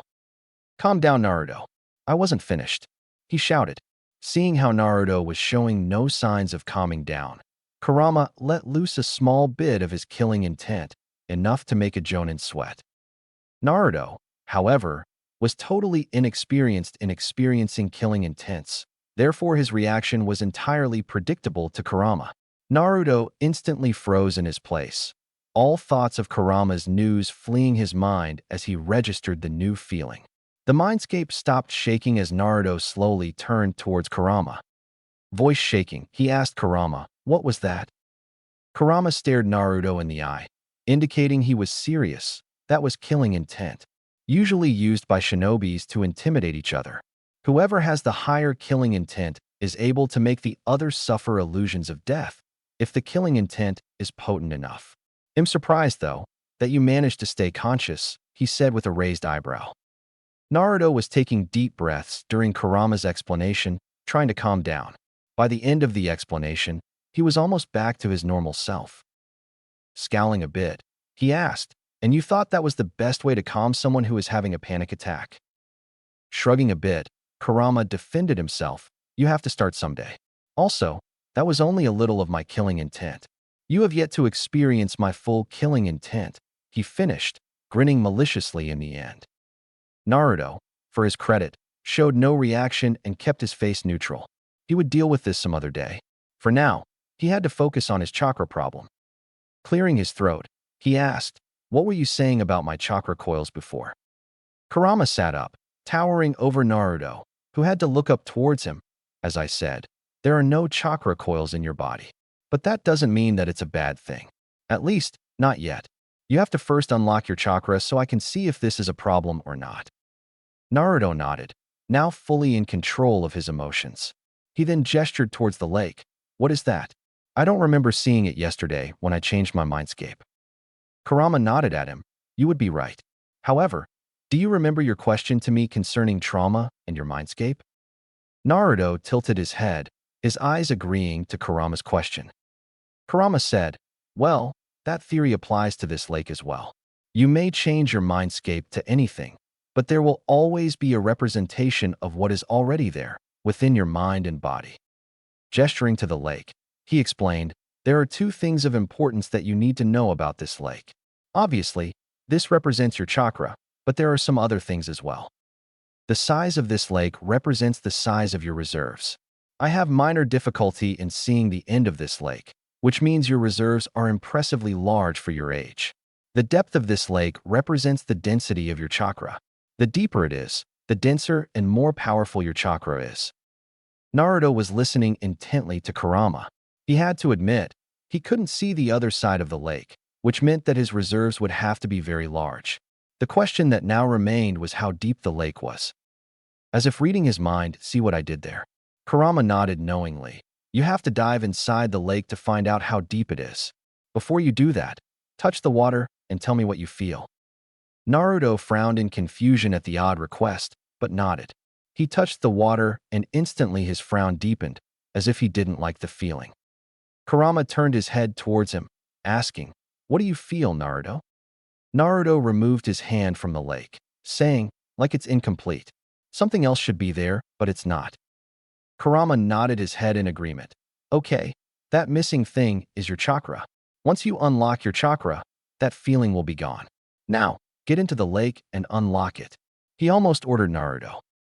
Naruto thought for a moment about how to proceed with this. Deciding it, he jumped inside, taking a deep breath. He swam his hands forward in a sharp motion, pulling them back to go deeper. He kept swimming for what felt like eternity. How deep is this lake? How dense is my chakra? Thoughts like these kept running through his head as he continued to go deeper. Strangely, he felt no need to breathe in this lake. Must be because I'm swimming in my own mind, he deduced. Finally, he saw what appeared to be the bottom. His efforts to reach there hastened.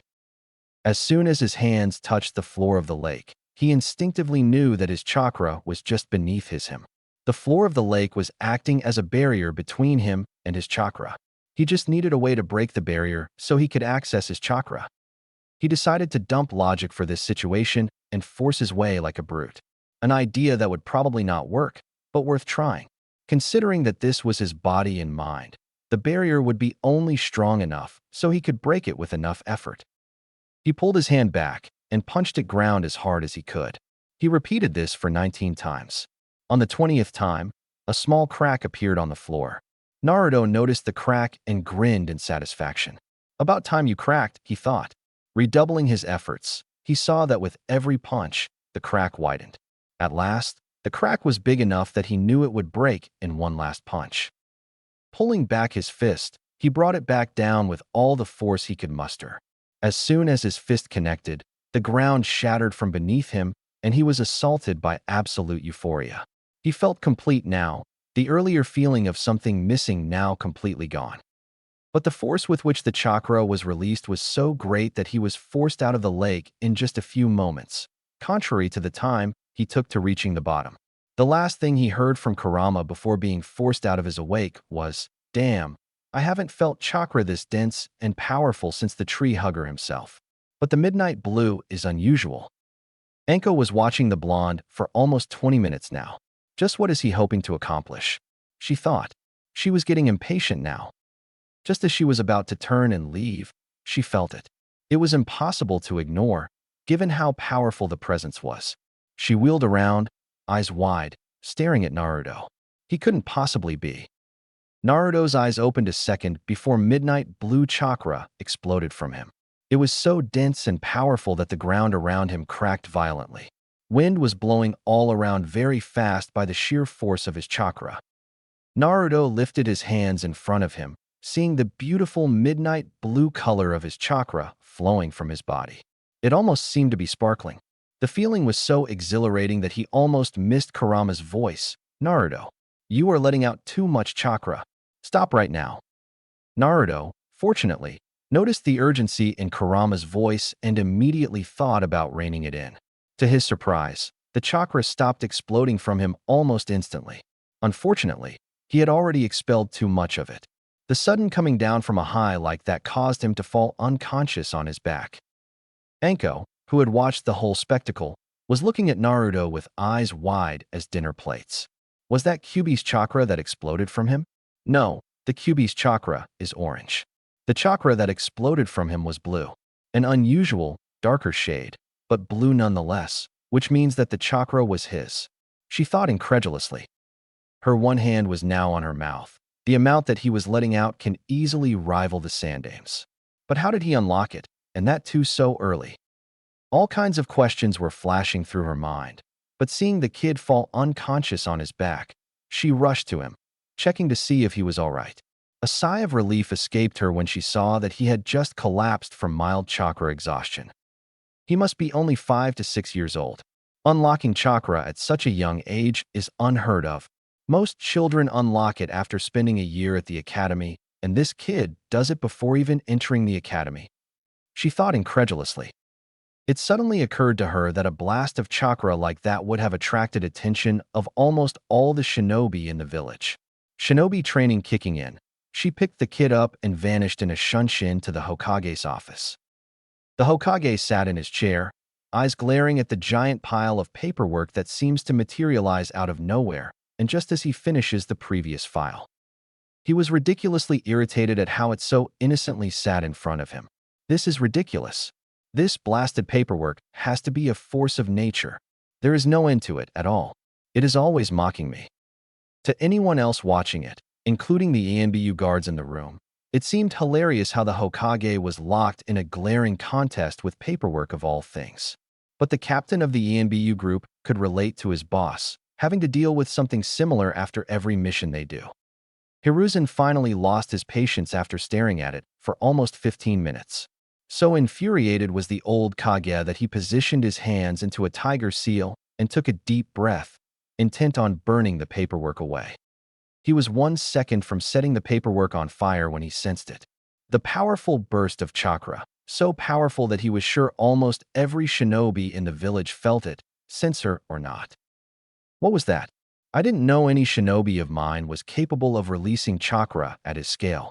From what I sensed, it was powerful, overwhelmingly so, but there was no intention in that burst of chakra. No evil or good, it simply was neutral. Just what is going on? He thought.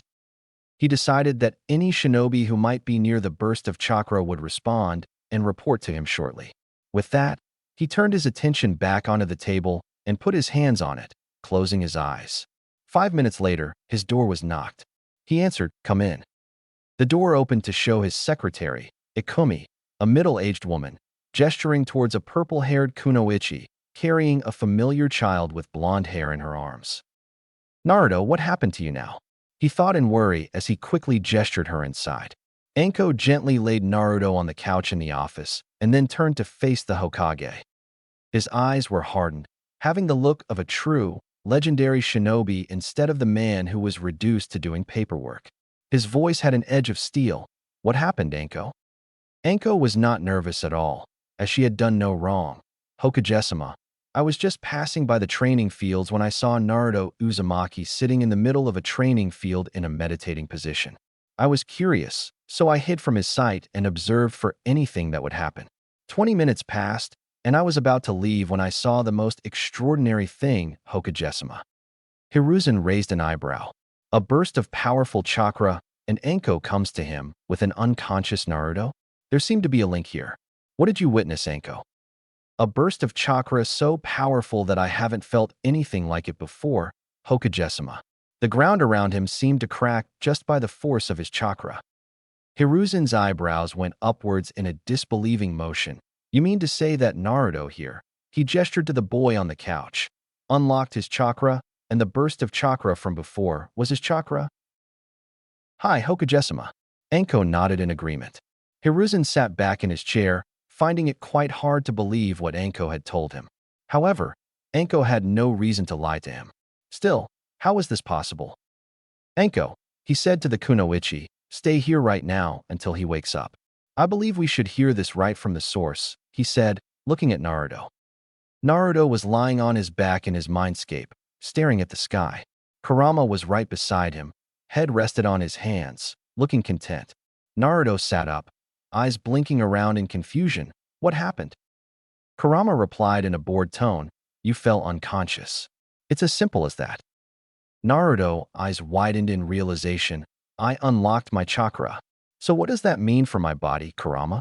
He asked, eager to address the problem of his absence of chakra coils. Kurama glanced at him. I observed the release of your chakra. And I have good news. You can still control your chakra. Naruto seemed to practically melt in relief at that. That is good. I wasn't finished. Kurama's voice brought him back again. Your absence of chakra coils actually makes it easier for you to control your chakra. You can directly control it without having to rely on chakra coils, which means you will actually have excellent chakra control. Hearing this, Naruto started jumping around in joy. He would be able to become a shinobi after all. Moreover, his chakra control would be excellent. Kurama was quick to burst his bubble, however. Continuing in the same lazy tone as before, Kurama said, you were lucky, however. Most people would not be so fortunate as to controlling chakra without chakra coils. Naruto stopped dancing around and turned to Kurama with wide eyes. Then why am I different? At this, Kurama shrugged and didn't bother to answer, saying only one thing before falling back asleep. Start training to use it. With Kurama now asleep, Naruto had nothing to do in his mindscape. Might as well wake up, he thought. He walked up to a stream and promptly fell face first into it. It had been over 10 minutes since they were waiting for Naruto to wake up. Anko honestly did not know why the Hokage had asked her to wait in his office, but she had to follow whatever the Hokage said, so she waited, albeit impatiently. Hiruzen, on the other hand, was contemplating on what to do. He was in his classic thinking pose, elbows on his desk, chin rested on his hands, and eyes closed. If what Anko had said was really true and Naruto had really unlocked his chakra, then perhaps it was time to begin Naruto's training. He had thought that Naruto would grow up normally in the academy, but it seemed nothing was normal if it was connected to Naruto. Maybe he could get Anko to train him. Suddenly, he heard a groan from where Naruto was laid. His and Anko's eyes snapped to there as Naruto sat up, looking no worse for wear. His eyes seemed confused as he did not seem to recognize where he was. However, as soon as he saw him and Anko, the weariness clouding his eyes suddenly disappeared, replaced by cautiousness. How the hell did I get here? He mumbled as he studied the purple-haired Kunoichi. He had never seen her before. The Kunoichi spoke in a rude tone. I brought you here after you successfully alerted the entire shinobi force of this village. What the hell were you even doing in the training field, brat? Naruto suddenly remembered that he had unlocked his chakra successfully and did not stop the full-blown grin on his face. Unlocking my chakra, he replied in a cool tone. But how did you know to unlock your chakra, Naruto-kun? Hiruzen asked curiously. A 5-year-old child unlocking their chakra without any outside help was simply unheard of, not to mention how powerful the chakra was. Naruto did not think that he would be dragged into the Hokage's office to explain how he unlocked his chakra. He needed time to build up a lie about this. Unfortunately, he didn't have it as both of them were looking at him expectantly. So he just gave them his patented making you feel stupid with a simple look. Both of them sweat dropped, thinking along the lines of how does he do that so well. Fortunately for Naruto, it allowed him time to come up with a convincing lie. Well, chakra is inside everyone, right? I thought if I looked deep inside myself, I would find it too. For the you-know-what, right, Gigi? Hiruzen looked confused for a moment, but realized it. Naruto wanted to unlock his chakra to get access to his parents' things left behind for him. But now, time to address the elephant in the room. Now that you have unlocked your chakra, Naruto-kun, what will you do? Naruto frowned for a moment and crossed his hands, causing Anko to hold back her urge to hug him and yell kawaii. The kid looked mighty adorable. Naruto said, I will train. Or so I would like to say. Unfortunately, I have no idea as to how I should proceed now. Books have always been the answer to all my problems, but I feel that books can't teach me what I need to know practically, he revealed honestly. Perfect, Hiruzen thought with a hidden smile. Normally, he would have Naruto wait for another year, letting him join the academy and then letting him learn all he needed. But he knew that Naruto was a naturally curious child. Who knows what experiments he would do to find out what he could do. It would be dangerous to leave Naruto to his own devices or chakra. His eyes shifted to Anko, who was watching Naruto and barely restraining herself from glomping him. But if he were to get an instructor to teach him early, many consequences could be avoided. Also, since Naruto is a genius, he may not really fit in with his age group, not only because he would be far ahead of them, but also because even his generation keeps their distance from him. I also have this feeling that Naruto and Anko will bond spectacularly. He barely kept himself from grinning. Naruto can still enter the academy at the proper age and graduate with his age group class. Many of the teachers may not give him proper education because of their grudges against Kyuubi, but that treatment would be null and void if he is already so far ahead. The council will surely protest against this, calling this favoritism, but I can justify myself by saying that the village's Jinchuriki must be trained early so he could be ready for anything. The foolish council members will blindly agree to this, and if they don't, who are they to go against the Hokage? Oh, the pieces of Naruto's puzzle are falling together wonderfully. He thought to himself gleefully. Outward, he said, then it is probably safer to get you an instructor rather than you experimenting on your own. Anko finally caught on to the Hokage's plan as she wheeled around to face him with wide eyes. Hokage-sama, you can't possibly. I appoint Anko Mitarashi as instructor of Naruto Uzumaki, effective immediately, he declared. Naruto's eyes, along with Kurama's, were wide as dinner plates. This was totally unexpected. Naruto never expected to get a personal instructor. He, the village pariah, jailer of Kyuubi. But he was happy, and that was all that mattered to him. For Kurama, he found it hard to believe that the old monkey had balls big enough to pull this kind of stunt in his age. Anko protested, but Hokage-sama, do you have a problem with my decision, Anko? He asked with his voice hard. Anko immediately stood in attention. No, Hokage-sama. Hiruzen immediately smiled, reverting back to his grandfather persona. Good. I knew you would have no problem. Anko's sweat dropped at how fast the old man changed personalities. She actually thought that he was showing favoritism, because everyone knew how close he was to Naruto.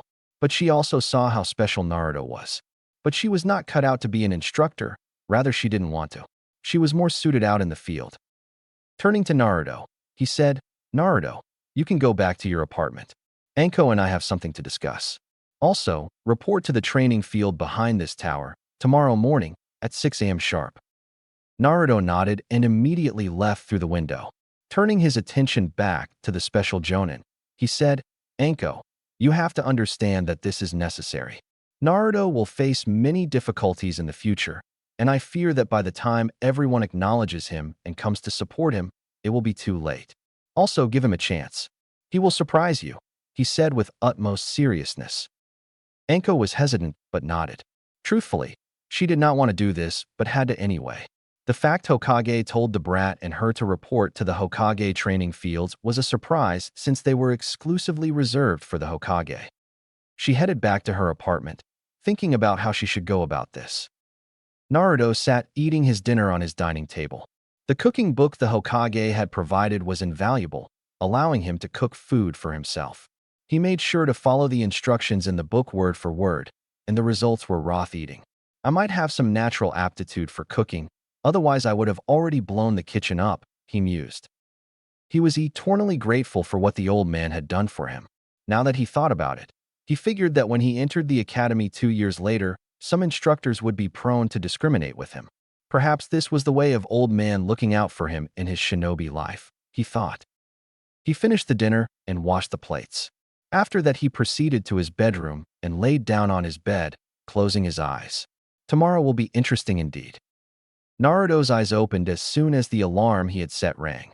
His hand reached out and shut the alarm clock. Waking up at 5:30 in the morning left him plenty of time to get ready. He finished his morning rituals in 10 minutes and dressed in his normal, orange jumpsuit. He went to the fridge and pulled out 2 bananas, peeling one and eating it at comfortable pace, followed by the second. He finished and looked up at the clock. 5:50. Best get going, he thought. He went up and out of the door, making sure to lock it up properly. He hid the key inside the potted plant near the staircase. He exited the building and ran towards the grounds. The sun was just beginning to rise, so the air was still cool as it hit his face. He smiled as he increased the pace and reached the ground with 1 minute to spare. He was surprised to see that just as he had reached the ground, his new teacher also reached at the same time. Her eyes showed surprise at his appearance, but she gestured him to follow her. They arrived in the training ground after Anko said to the guards that they were authorized to use it. Arriving at the middle of the ground, she said, "Sit down, brat. Introduce yourself." Naruto frowned at the way she said it, but did it anyway. Naruto Uzumaki. Age 5 years. Likes are reading and training. Dislikes are the people who can't differentiate between a kunai and a sealing scroll. Hobbies are none of your business. Dream is to become the strongest Hokage ever. He began in a monotone, became slightly rude in the middle, and finished it with a grin and a thumbs up. Anko grinned in a savage way after his introduction. Not many people had the guts to be rude to her, but this brat had no problem doing it. Time to instill the fear, she thought maliciously. Grabbing his collar, she jerked him forward until they were nose to nose. In a deadly whisper, she said, "I don't like brats like you who think that just because they are getting special treatment, they are above others." Naruto replied, unfazed, "And just because you are older and more powerful than me doesn't mean you have to be rude." Anko smirked and let go off Naruto, who sat back down. "I like you, kid, which means that I won't go easy on you. Get up and give me 10 rounds of this ground, fast." And so began his training. For a whole 4 weeks, she just concentrated on his physical conditioning. She wanted him to be physically fit for what she was about to mold him into.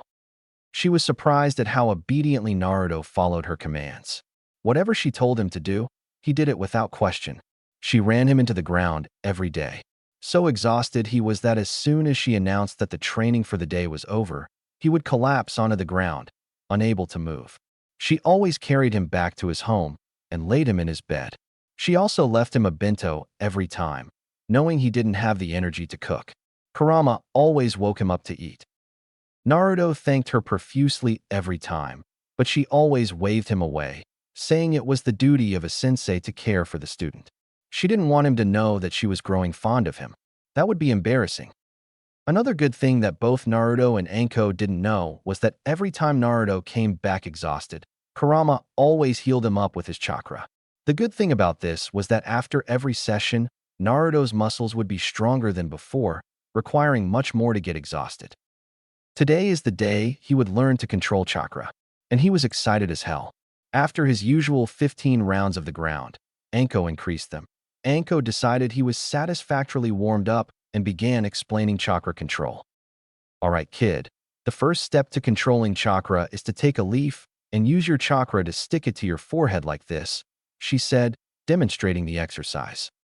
Naruto nodded before picking up a leaf from the ground and keeping it on his forehead and imagining his chakra creating suction at the point where the leaf touched his forehead. Surprisingly, it took him only 3 tries to get the amount of chakra right. On the 4th try, the leaf was easily sticking to his forehead, and he stood there smiling proudly. He knew he would have good chakra control due to his lack of chakra coils. Using chakra for the first time felt really good. He simply had to imagine how his chakra flowed and sort of command it to do so, and voila, task accomplished. Anko stood there, gaping at Naruto. Most kids took 4 to 5 days to get this exercise right, and this kid had done it 5 minutes. Absolutely unbelievable and outright ridiculous, she decided. Does the term normal even apply to this kid? She thought with a twitching eyebrow. "Hey, Anko Sensei, now that I've got it, what's next?" Naruto asked with a grin. At this point, he was keeping the leaf stick with only minimal concentration.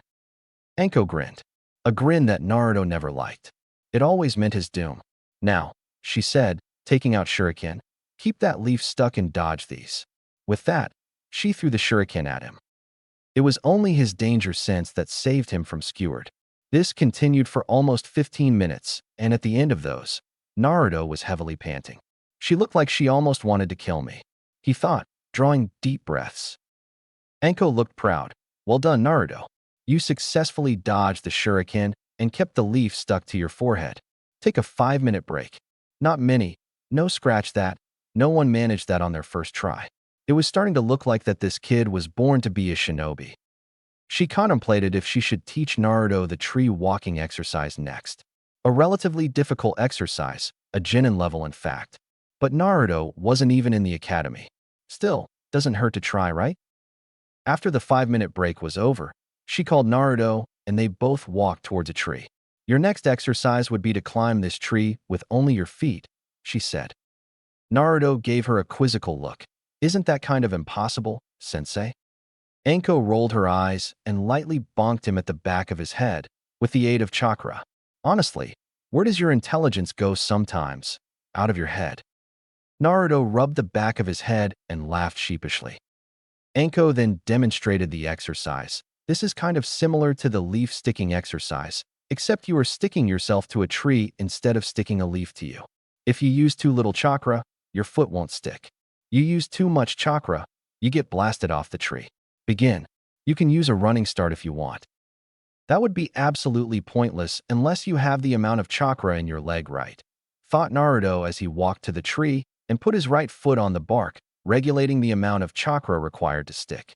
After he got it right, he kept in mind the amount of chakra and carefully pushed the same amount in his left leg. Taking a deep breath, he lifted his left leg and put it on the bark, not losing concentration in his right leg. A huge smile appeared on his face as he successfully stuck to the bark. Tentatively, he took the next step and managed not to fall off. He continued this until he reached the top of the tree. Anko watched all of this with her jaw on the ground, Dango long forgotten. There was no possible explanation as to how Naruto managed to walk up the entire tree in 5 minutes of learning the exercise. Then she released a resigned sigh. I don't even want to know anymore. This became the norm for everything. Naruto mastered tree walking in 2 hours, water walking in 4 hours, and spinning a kunai above his hand with his chakra in 1 day, all the while dodging Anko's shuriken and kunai. It was now time to give the monthly report to the Hokage. What? He asked blankly. It's true, Hokage-sama, Anko insisted. The smoking pipe had long since fallen off his mouth. This had to some kind of jinjutsu. There was no way Naruto mastered all the chakra control exercises in just 2 days. Anko was a very deadly kunoichi, so any student she took, in this case, Naruto, had high standards to meet. But for Anko to say that Naruto did all of that in just 2 days, it was too much. He had no doubt that Naruto was very physically capable, but he had an Uzumaki heritage and as such, had monstrous reserves of chakra that could not be matched by anyone of his age. He expected Naruto to have problems in controlling his chakra, but from Anko's report it looked like he had an excellent control of his chakra. Anko then slowly asked him, knowing the Hokage was rattled to his bones by the news, Hokage-sama, can I have your permission to start teaching him ninjutsu and taijutsu? Granted. Naruto stood in his father's library, looking at the volumes of Fuinjutsu his mother had left for him. He picked the first volume and left the house. Anko had very generously given the next day off to him, which he planned to make full use of. For some reason, he thought that Anko was very surprised at the speed at which he mastered those exercises. He had been asking her when he could start learning ninjutsu and taijutsu, but she always said that first he needed to build up endurance and stamina. After closing the door to his apartment, he set the thick book on the dining table and entered his bedroom, falling asleep. It was a late night after all, and sneaking around made him tired, especially after his sadistic sensei's training. His alarm rang at 7 next morning. Waking up, he did his morning rituals and made himself some breakfast. That reminds me, the stock that Gigi gave me will be finished soon. I need to go shopping, he thought. After breakfast, he picked up the Fuinjutsu volume and started reading. He finished it in 4 hours, including the test that his mother wrote for him at the end of the book. I didn't know Fuinjutsu was this easy, he thought in confusion as he checked the answers of his test. It's not, you insane child, Kurama grumbled. He had been seeing and hearing Fuinjutsu since the tree huggers era and frankly, it annoyed the hell out of him. He was much more suited to perform acts of destruction than delicate writing. Naruto easily ignored him and finished checking the answers. All of them correct. No surprise there, he thought smugly. Photographic memory was so useful. He finished another volume the same day, with the same results in the test at the end of the book. 8 hours of Fuinjutsu was mentally exhausting, he thought. He just slept the rest of the day, waking up only to make and eat dinner, and fell asleep again. The next day, Anko started his taijutsu training. I'm going to teach you my style of fighting, Naruto. The snake style requires you to be light and flexible, capable of quick strikes and counterattacks, and weaving in between them. She then grabbed Naruto's collar. You will learn and master this style in 1 year. Brat, or even Kami won't be able to save you from my wrath, she threatened, enforcing her threat with a bit of killing intent. It had absolutely no effect whatsoever on him, since he already had a taste of Kurama's killing intent. However, he nodded vigorously. Anko was pretty terrifying, even without killing intent. The next month, he spent learning Tai and ninjutsu simultaneously. Due to his photographic memory and the peculiar ability of his body, he progressed quickly in taijutsu. He found that even though it was a formidable style, the snake style did not have the symbolizations of all 5 elements. Ninjutsu, on the other hand, he felt like he was born to do it. It took him only 5 tries to master the Henge no Jutsu and 9 tries to master the Kawarimi. 2 days later, he had mastered the seal, less Kawarimi. But no matter how hard he tried, even with his excellent chakra control, could he perform the Bunshin no Jutsu.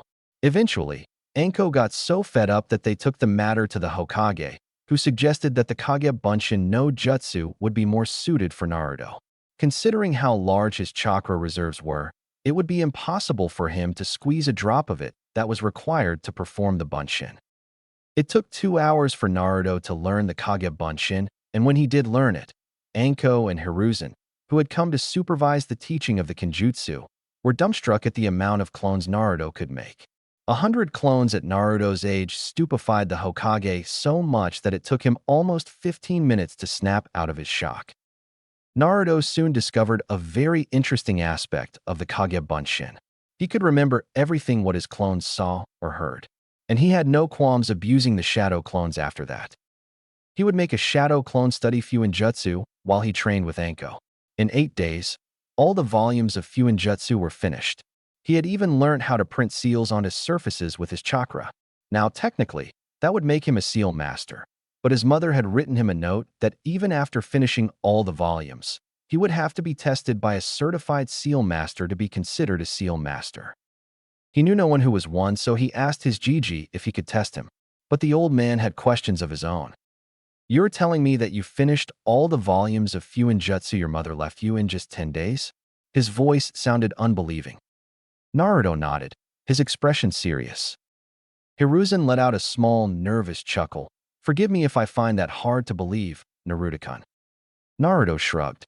He figured he could tell him of his gifts. When you have a photographic memory, coupled with shadow clones, you tend to abuse it, Gigi. Hiruzen looked shocked at the fact. You have a photographic memory? Naruto nodded, yes. Hiruzen then sighed. Aside that, I'm sorry, Naruto-kun, but I'm not a certified seal master, and as such, I am not qualified to test you, he told Naruto regretfully. But my student Jiraiya is. Tell you what, when he visits the village next time, I will tell him to test you. Is that okay for you? Naruto figured that he had no choice. All right. It had been 2 months since Anko started training Naruto, and he had progressed spectacularly. With the most common ninjutsu out of the way, she focused solely on his taijutsu, which grew by leaps and bounds, but he was still far from giving her a challenge. After those 2 months, Anko figured that it wouldn't hurt teaching the boy chakra nature transformations. Naruto sat in front of Anko, who was standing and explaining the chakra nature transformations. There are 5 basic nature transformations: fire, wind, water, lightning, and earth. Each element is connected to each other in a way. Fire is weak against water but strong against the wind. Wind is strong against lightning but weak against fire. Lightning is strong against earth but weak against wind. Earth is weak against lightning but strong against water. Water is strong against fire but weak against earth, she explained. She handed him a slip of paper. That is chakra paper. It will tell you your chakra affinity. If you have fire, it will burn, tear in half with wind, shrink if lightning, crumble to dust if earth, and soak wet if water. Naruto nodded and focused a tiny bit of his chakra into the paper. What happened next blew his own mind away, alongside Anko's. Inside his mind, Kyubi grinned. Even he did not expect that, but it was a nice surprise. The paper split into 3 parts.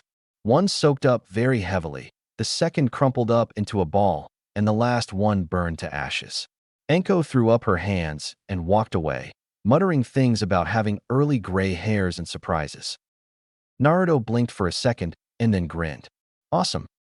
When the Hokage came to know, he promptly fainted like a schoolgirl. When he woke up, he was convinced that Naruto would grow up to become the most unpredictable ninja ever. What happened the next 3 months was chakra nature manipulation. He would make 4 groups of 25, each group practicing a different nature. For the first time, he had a challenge.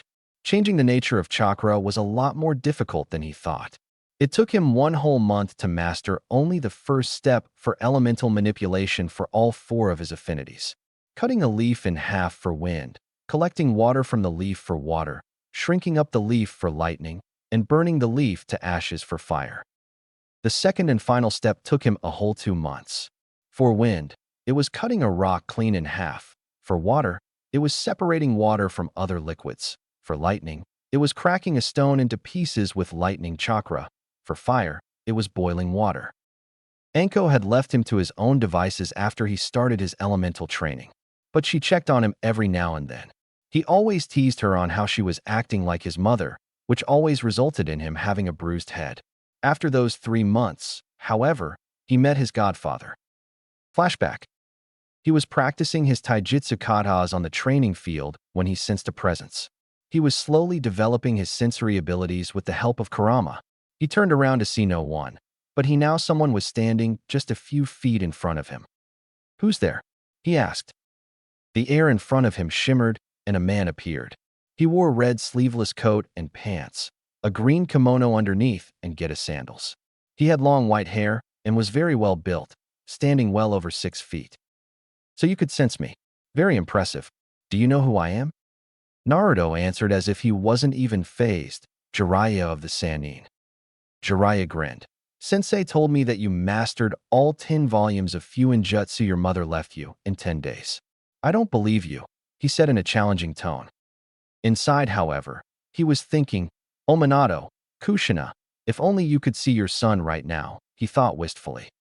Naruto was also having some thoughts. His tone of speaking would suggest that he was familiar with my mother, but how? I know that he was Dad's sensei, which means he also is a Fuinjutsu master. But how close was he? Outward, he shrugged. "Doesn't matter if you do or not. Your job is to test me, nothing else." Jiraiya was a little deflated at how Naruto was acting so detached. He knew that Naruto did not know that he was his godfather, but it still hurt. Reining in his emotions, he spoke. "Let's get this over with then." 3 hours later, he stood in the field, staring at Naruto with a gaping jaw. Naruto was standing there, panting. Jiraiya had tested him on every aspect of Fuinjutsu, both written test and how he would apply it in battle. Obviously, he lost, but Jiraiya was seriously impressed at how the kid was able to apply Fuinjutsu in battle. The versatility was clearly there, along with a touch of unpredictability. What is the result?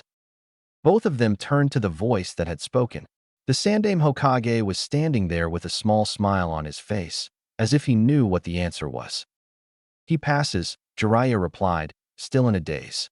Naruto nodded at that, and sat down with as much grace he could muster. He promptly fell back after that, asleep before hitting the ground, his last thought being, "I finally became a seal master." Flashback end. Jiraiya had revealed to him after the test that he was his godfather. Initially, he was downright furious that Jiraiya had just abandoned him to the wolves.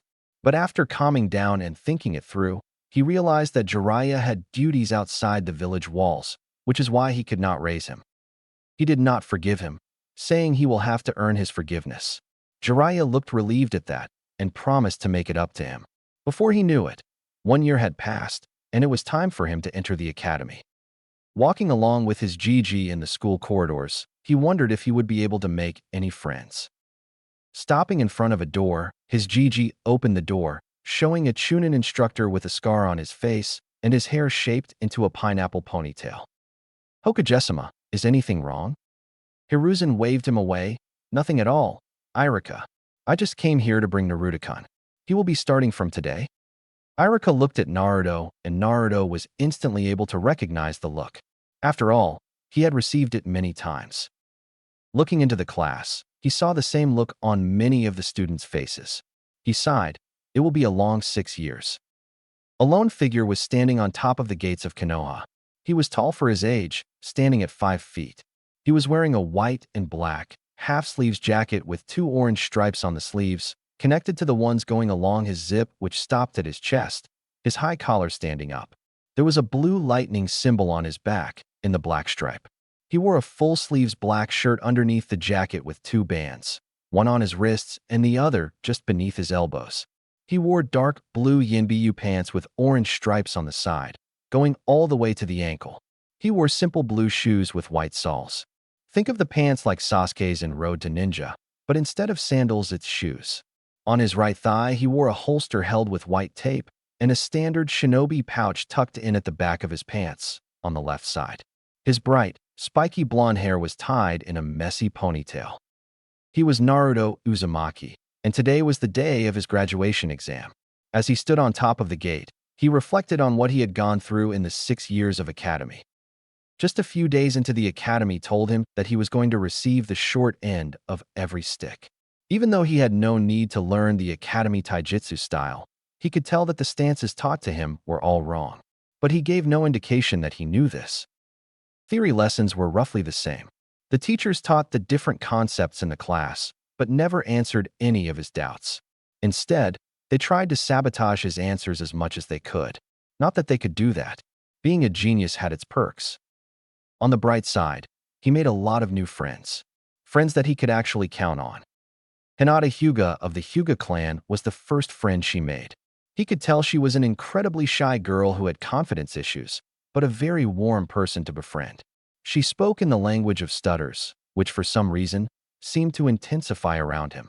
Her face also turned very red whenever he spoke to her, and she fainted most of the times, which is why he let her do most of the talking.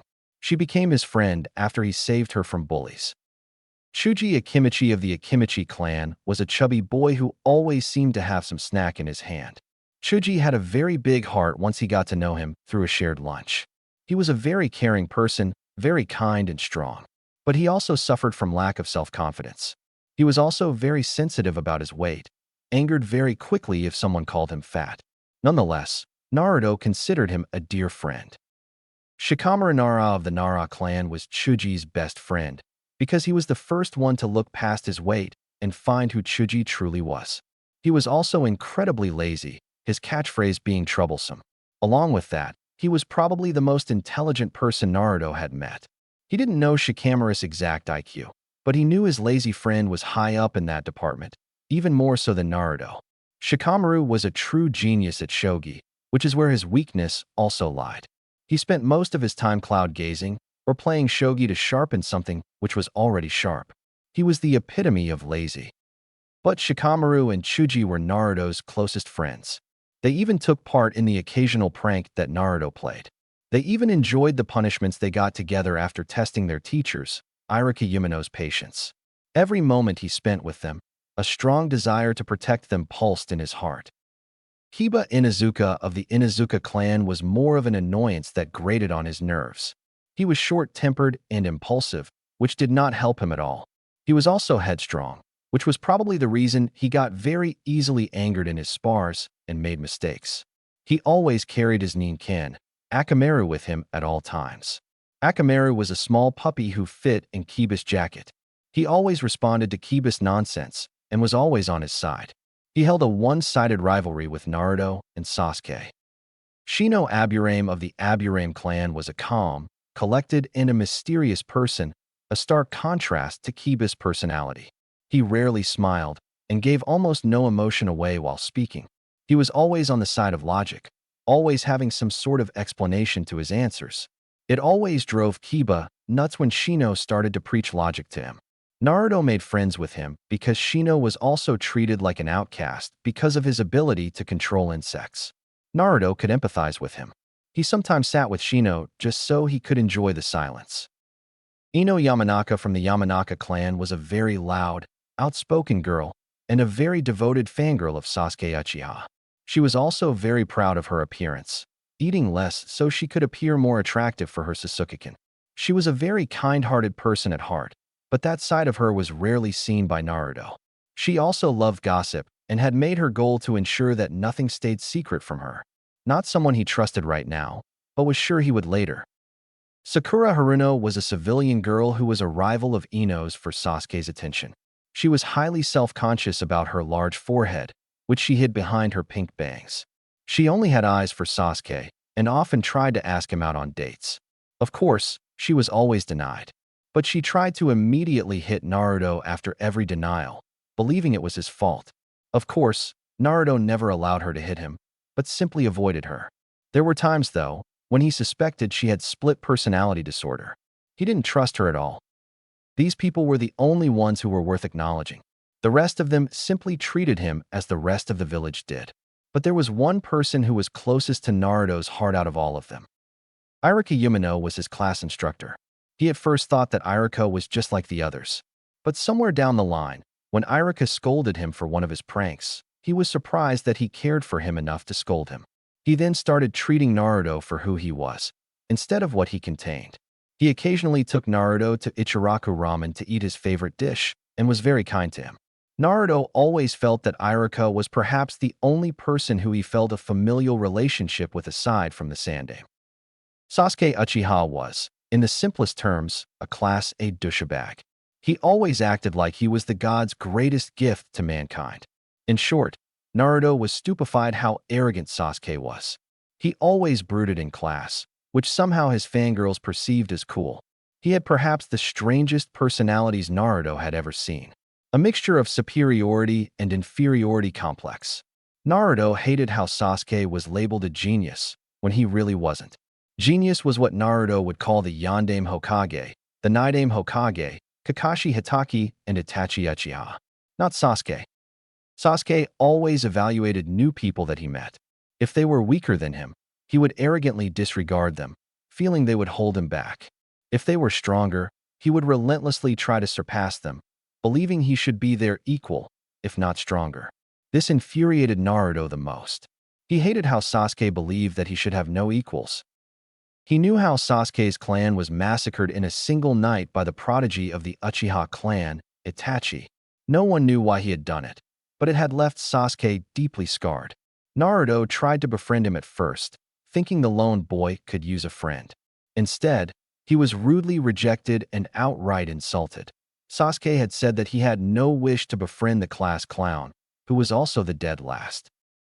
Since then, Naruto simply stopped interacting with him outside spars, where he forced himself to lose every time. He did not want to reveal all his cards just yet. But on the inside, he had a desire to be acknowledged by him. His training had gone very well in the last 6 years. He had finished his taijutsu training in 1.5 years, with 6 additional months of self-training. After that, Anko had proudly declared him to be a master of the snake-style taijutsu after getting stalemated in a spar with him. It was after this he had started creating his own style, using the snake style as foundation. His own imagination was very useful in creating moves, blocks, strikes that were completely unique to his style. After he had mastered the snake style, he had started to work on his speed and with the help of shadow clones, had drawn resistance seals on his body. It was a bit weird at first, but he quickly got accustomed to it. Currently, he was on the 12th level of the resistance seal. He could have already started using the training simulation, but felt that the time was not right, so he held off until he became a genin, preferring to spar with Anko. Her help was invaluable in creating his new style, which was very unpredictable, exactly how he wanted it to be. His style had an attack stance, but he preferred to let his opponents attack him first. He had incorporated his danger sense into his style, making it even more efficient. His style was a combination of linear and unpredictability. He would attack whenever he saw the openings and attack however he could. He had based his style, so he did not have any restrictions or limitations. In short, he had successfully created and mastered his own fighting style in 5 years, and just like his father said, it was as aggressive as fire, as sharp as wind, as fast as lightning, as strong as the earth, as fluid as water, and as unpredictable as the nature. The perfect fighting style. He decided to name it the Elemental Fist. Pretty badass. His sensory abilities had been perfected over the course of 6 years. He had help from his Gigi, whose sensei, the Nidaime, was said to be the greatest censor of his time. He had graciously allowed him to study his sensei's scrolls on sensing. The more Naruto read, the more he was convinced that the Naidame was a genius of his father's caliber. He had developed his own sensing techniques, which Naruto had eagerly learned. Naruto could now accurately sense chakra to the point that he could identify nature affinities if he concentrated hard enough. His ninjutsu had progressed as far as well. His chakra control and reserves only increased over time, and he made sure he had enough jutsu in his arsenal of all 4 of his affinities. He had also created a way of copying jutsu from others. Whenever he would watch someone perform a jutsu, he would immediately hone in on the chakra in that person's body, sensing how it was being molded. His photographic memory combined with his now controlled danger sense ensured he could copy hand seals and slower perception. This skill had greatly impressed his Gigi. He was also pretty smug about the fact that he had successfully copied the great fireball jutsu from Sasuke from when he had once watched him train. Also, he had literally begged the Sandaime to let him study from the Naidame's library, considering that he had 4 affinities that could rival Tobirama's water affinity, and the former Hokage literally had a huge library that was full of jutsus of all nature transformations. Sarutobi was outraged at his request, but Naruto had reasoned that he had the ability to make use of them. Besides, the Naidame had no use for them now since he was dead. Sarutobi had very reluctantly allowed him to study from the library, but had made him swear that he won't tell anyone. The fact that he was a seal master had helped him study and understand the Hiratian scroll his father had left him. He had to admit that it was incredibly complex. From what he understood, it was a part of the rarely studied field of space-time. It was a perfect combination of ninjutsu and fuinjutsu. His father had left him an astounding amount of chakra theory for him to recreate the jutsu. In summary, it was using fuinjutsu to create a temporary tear in space-time, traveling through it, and appearing on the other end near instantly. It relied on the principle of teleportation. Once you enter the tear of space-time, your body is dispersed into millions of particles of chakra that reassembled just before you exited the space-time. Naruto's challenge was in recreating the Jutsu Shiki seal formula. His father's famous kunai had only 5 kanji on it that he used very successfully. The scroll was enormous, even with his father's improved notes. He had to shorten it, just like his father did, into 5 or 6 kanji. At first, he had made the mistake of using his father's formula, imprinted on a kunai, the difference being that instead of his father's chakra, it was his. It even sort of worked, but he slowly discovered the problem in that method. It was taking him too long to sense the kunai. He was wasting chakra as well. He had then reread that every Hiratian formula was unique to its user. He had to painstakingly start from scratch to build his own formula, which would require a lot of time. 2 months of curses and ink marks later, he had proudly created his own Hiratian formula, with a few interesting modifications of his own. He had modified his formula so that instead of sensing the kunai and forcing yourself into the space-time, which had become easier with his own formula, he maintained a very weak link with whatever he had put his formula in. Whenever he molded chakra and honed on a particular kunai, the link would instantly teleport him, without him having to force himself through. He now required significantly less chakra to use Hiratian, and sensing the kunai became easier. His formula was 4 kanji symbols forming the phrase, fall down 7 times, stand up 8. It was his proudest creation yet. There was one last modification he had made, but gave credit of it to Kurama. Kurama had very strategically pointed out that he would not be able to use Hiratian in places where there is water. For 4 days straight, he worked on another formula which would allow his kunai to stick on water surface. When he had finally tried the Flying Thunder God, he was ecstatic. But he also discovered the jutsu's disadvantages. It took time getting used to. It took him 37 successful teleport attempts to end up on the other side without nauseating. He still sucked at Jinjutsu. No matter how hard he tried, he couldn't perform a single one. But thanks to his sensory abilities, he could easily break out of one. But this hadn't been tested as of yet. Kurama had very patiently told him that due to the abundance of yang chakra in him, he could never perform Jinjutsu, which required in chakra. He had pondered on whether to learn Kenjutsu or not, but something inside him, not Kurama, told him that he was not cut out for it. To compensate for it, He had perfected his fighting with dual kunai held in reverse grip. He also knew that he could coat the kunai with wind chakra to sharpen it and lengthen its reach, but had yet to try it out in a real fight. An important thing he had discovered in the last 6 years was that he was alone. He knew that before as well, but had no idea how bad it was. Whenever the parents would come pick their children up, they would turn scornful gazes on him. It cut him every time, but he never allowed it to show on his face. He simply covered with a bored, indifferent look. He had developed a technique of his own after learning the Shunshin no Jutsu, just for battle purposes. The Shunshin simply took too much time for his taste, and he did not want to become too reliant on the Hiraition. Therefore, he created Shunpa, the flash step. He would focus his chakra into his leg and would vanish in a sudden burst of speed. He created this for short-distance purposes in a fight. He was probably at low chunin to mid-chunin speeds, counting with the resistance seals on. He also had his IQ tested by Gigi. With an IQ of 177, he was one of the rare geniuses that came once in a generation. He was in league with the Yondaime, the Nidaime, and Itachi Uchiha. As he stood upon the gates reminiscing, a sudden noise caught his attention. He smirked. That's right. All the alarms would be sounding now, waking them up from their precious sleep. It was his final prank before he became an official ninja. All the civilian council members had been pranked by him.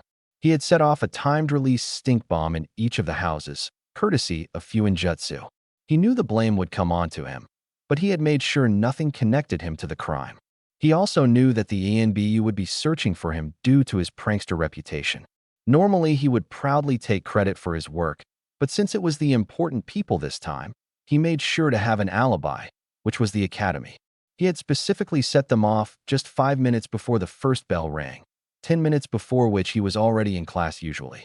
He easily sensed the jutsu shiki he had imprinted in the tree outside the academy and silently vanished in a tiny, blue flash.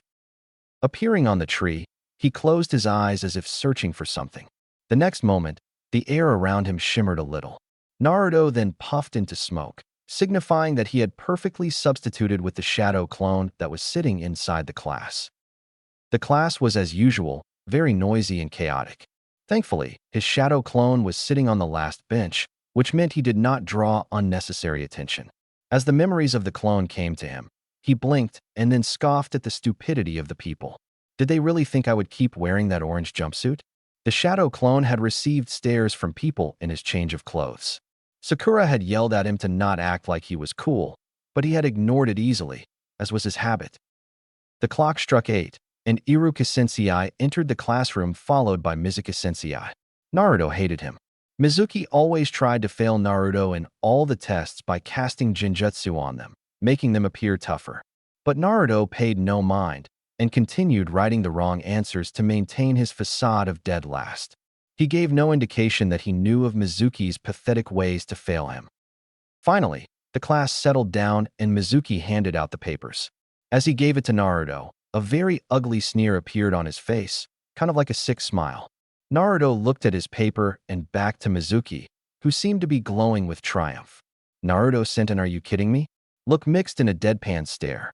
He then promptly dispelled the Genjutsu on the test, making a blank page appear. "So this is your game?" he thought with amusement. Raising his hand, he said in a cool tone that perfectly matched his facial expression of bored indifference, "Mizuki Sensei, I believe that you put this blank page here by mistake."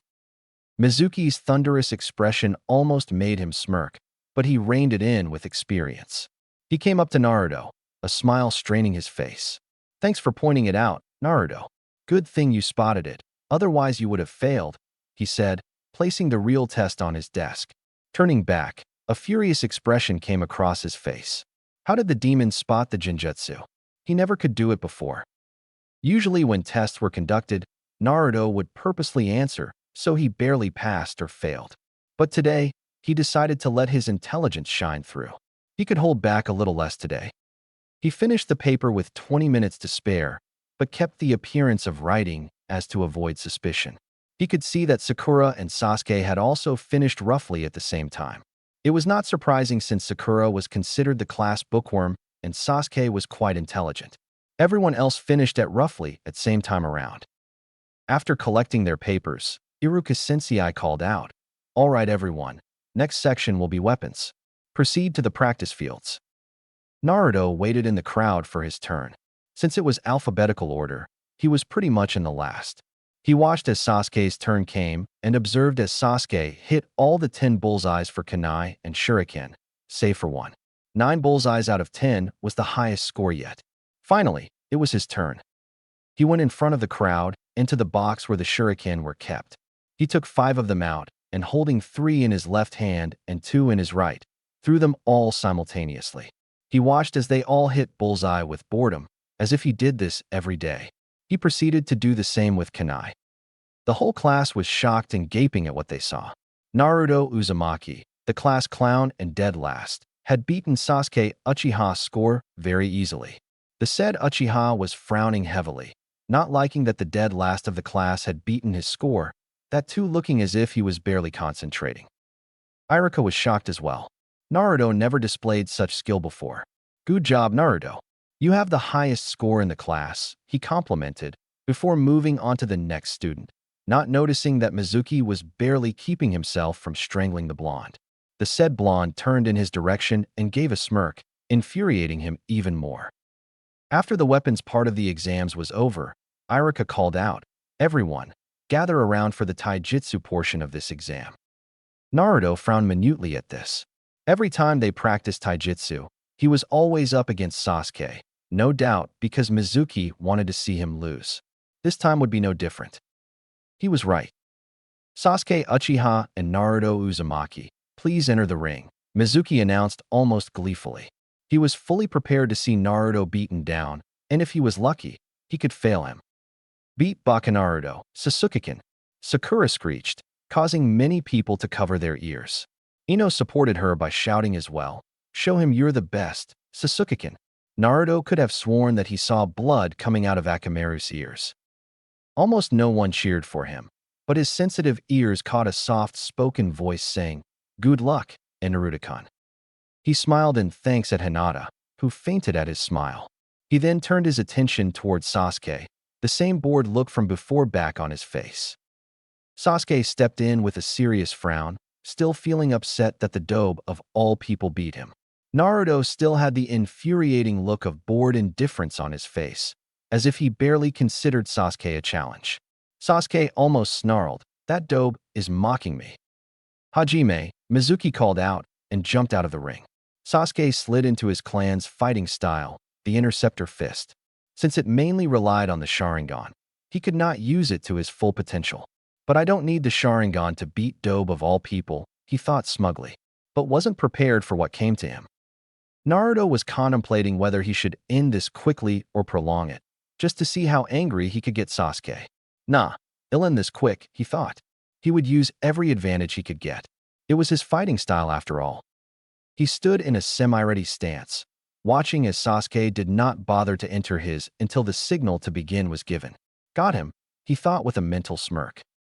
As soon as the signal was given, Naruto didn't waste any time to get into a stance. Sasuke had provided an opening, and he would fully use it. He used the speed he had built up all over the years to get into Sasuke's guard in an instant. One moment Naruto was standing opposite to him. Another moment he was kneeing Sasuke's chin, very painfully. The force of the blow was such that Sasuke was thrown right out of the ring. Even though he recovered midair and was able to soften his landing, a furious expression was on his face. Kurama was heartily laughing inside his mind, pleased to see Sasuke getting his ass handed to him. The class was silent for a moment. Naruto had beaten Sasuke a second time, that too in just one move. Then came the accusations, Naruto cheated, Iruka-sensei. There's no way Bakunaruto can beat Sasuke-kun. He cheated, Iruka-sensei. Iruka was getting fed up at how the fangirls were shouting ridiculous and useless accusations. He could see what Naruto had used was pure speed and nothing else. Shut up. Naruto has not cheated. If anyone knows better, speak up. Naruto was watching the drama unfold with hands crossed across his chest, amusement dancing in his eyes. He almost laughed when Sakura, the ever-devout fangirl, screeched, Iruka-sensei. There's no way Bakunaruto could beat Sasuke-kun. Therefore he must have cheated. That's a very logical reason, isn't it? Naruto thought with sarcasm. Irika turned a stern glare on her. And just how did Naruto cheat? Care to explain, Sakura? Sakura opened her mouth, but closed it since nothing came to mind. An embarrassed blush spread across her face, and she fell back into the crowd. Irika nodded and called out, "Everyone head inside for the ninjutsu portion." Mizuki was looking like someone shit in his breakfast and made him eat it. "Don't you get so smug, demon. I will fail you somehow," he thought angrily. They headed into their class, and everyone sat down, keeping their distance from Naruto, who had gone to the back of the class and had pulled out a book to read. "All right, you will all sit here until we call out your name. When we do, come into the next room for your exam," Irika said before calling the first student. Sasuke had long since gone back to brooding again, though this time he had a faint aura of anger around him. "How is the dope so good? I never saw any signs of skill in him, and every time he was the last in class, so why was he able to beat me that easily? It doesn't make any sense," he thought furiously. Soon enough, it was Sasuke's turn. He went out of the door and returned 5 minutes, a high tide on his head. He smirked in the direction of Naruto, but grit his teeth when he saw that Naruto wasn't even paying attention to his surroundings. He was too engrossed in his little book. "This book is very interesting," he thought as he read the tips and tricks of Fuinjutsu written by his parents. So engrossed he was that he almost missed his name being called out. He snapped his book shut and put it in his pocket. He then proceeded into the next room. Irika and Mizuki were sitting on chairs, a desk in front of them. Mizuki watched with barely hidden glee. "Today you will fail, demon." "All right, Naruto, perform the Henge no Jutsu," Irika instructed. Naruto nodded and formed the ram seal. A puff of smoke later, the Yondaime Hokage was standing in front of them. Irika smiled. Naruto was full of surprises today. "Very good, Naruto. Now perform the Kawarimi no Jutsu."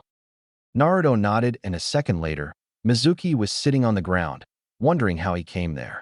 A second later, he turned furious eyes onto Naruto, who was looking a little too innocent. "I'm sorry, sensei, are you okay?" he asked, with fake concern in his voice. Mizuki got up and brushed himself. "I'm okay, Naruto. Don't worry," he said with gritted teeth.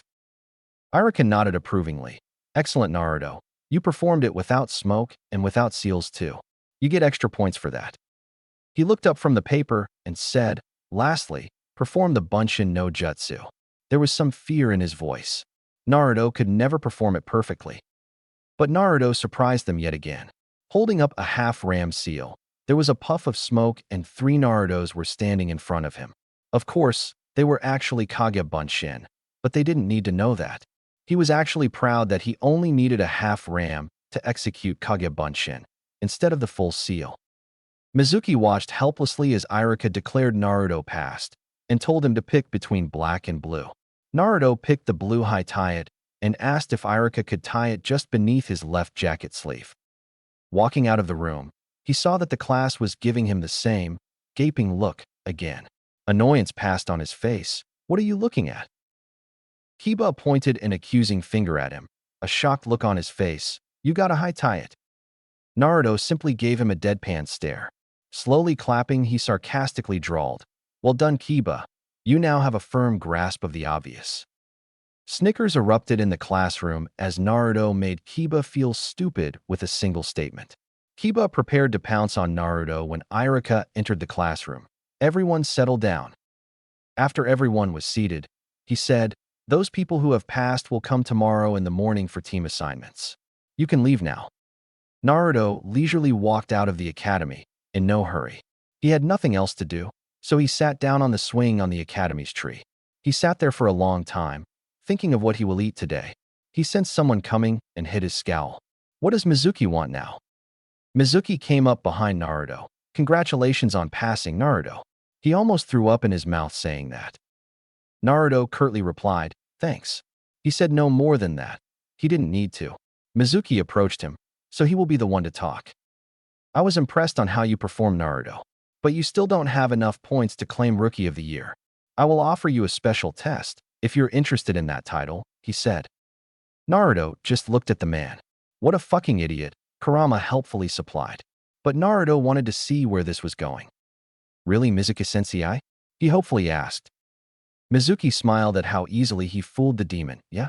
You just need to take a scroll from the Hokage vault in the Hokage's office and bring it to me beside the old shed in the forest at midnight. You know that, right? Bring it to me and consider yourself the rookie of the year," he said as he walked away. "He really has a very low opinion of you, doesn't he?" Kurama commented. Naruto mentally agreed. "He just asked me to steal the forbidden scroll. What a moron," he thought as he flashed to the Hiraition Shiki in his apartment. He had a seal to make. The sky was dark with clouds, shrouding the village in shadows. It was perfect for him to sneak around. In a series of flash steps, he was at the Hokage Tower in minutes. Dodging the ENBU on patrol, he easily masked his chakra signature and sneaked into the office. He soon found the Hokage vault and took out a piece of paper, a complex seal drawn on it. He slapped it onto the vault door and watched as it glowed for a moment. He knew opening the door was no problem for him, but the alarms that would sound after would be, which is why he created a seal that would suppress the alarms of any seal for roughly 10 minutes, enough for him to complete his task. He took the scroll and slung it around him. He exited the way he came from, but paused for a moment. "What's up, Gigi?" Hiruzen replied as if he totally hadn't caught Naruto stealing. "The night strolls are often very peaceful for me. I trust that the scroll would be returned? That was more of an order." Naruto simply nodded, making his way to the exit when Hiruzen stopped him. "You know, it would look suspicious if it looked like I just let you through." A mischievous grin almost split his face in half. This was the perfect time to try it. He turned around, not bothering to hide his grin. He put his hands in the ram's seal, whispering, "Oiroke no Jutsu." A puff of smoke revealed a curvaceous and an extremely beautiful blonde female Naruto, clad in birthday clothes. Wisps of smoke were covering the more important bits. It was the Sandame's weakness as well as his sweetest dream. A huge amount of blood burst from his nose with such force that he fell backwards unconscious, having a perverted smile on his face. Naruto released the hinge, barely holding himself from laughing out loud. "Yosh, Oiroke no Jutsu is a success," he thought in celebration before Flash stepping out and into the forest. He arrived with half an hour to spare. Shrugging, he put the scroll on ground and opened it up, looking for something useful. He found the Kage Bunshin along with its explosive counterpart, Bunshin Daibikuha. He also found the Gojo Kibaka Fuda, a jutsu created by the Naidame. It was about self-replicating explosive tags. A wicked grin crossed his face. "They'll have so much fun with this one."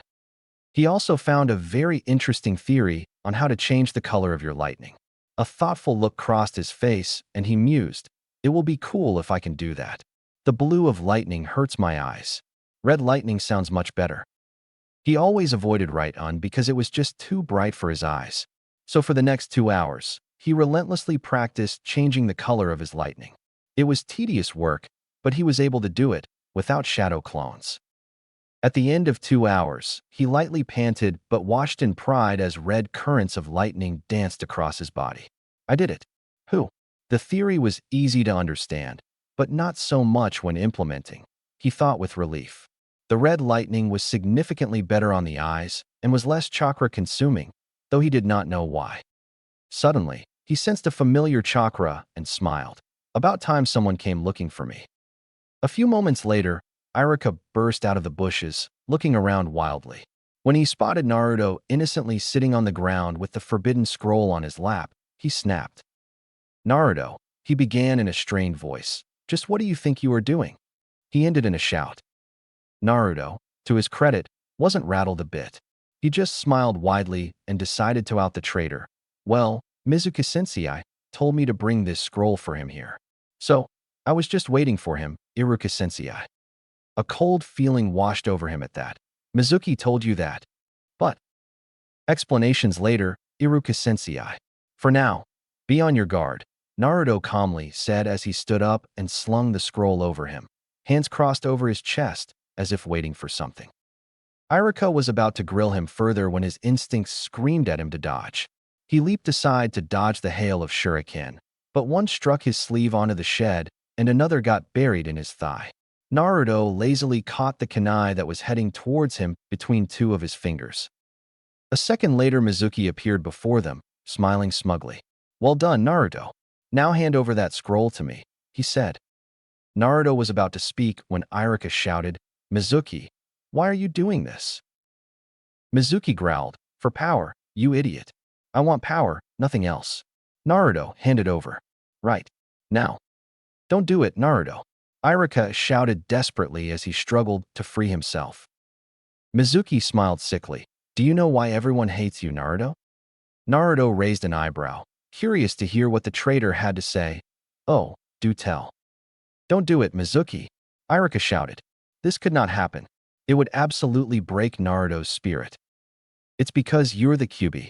12 years ago, when the Yondaime defeated the Kyuubi, he didn't kill it.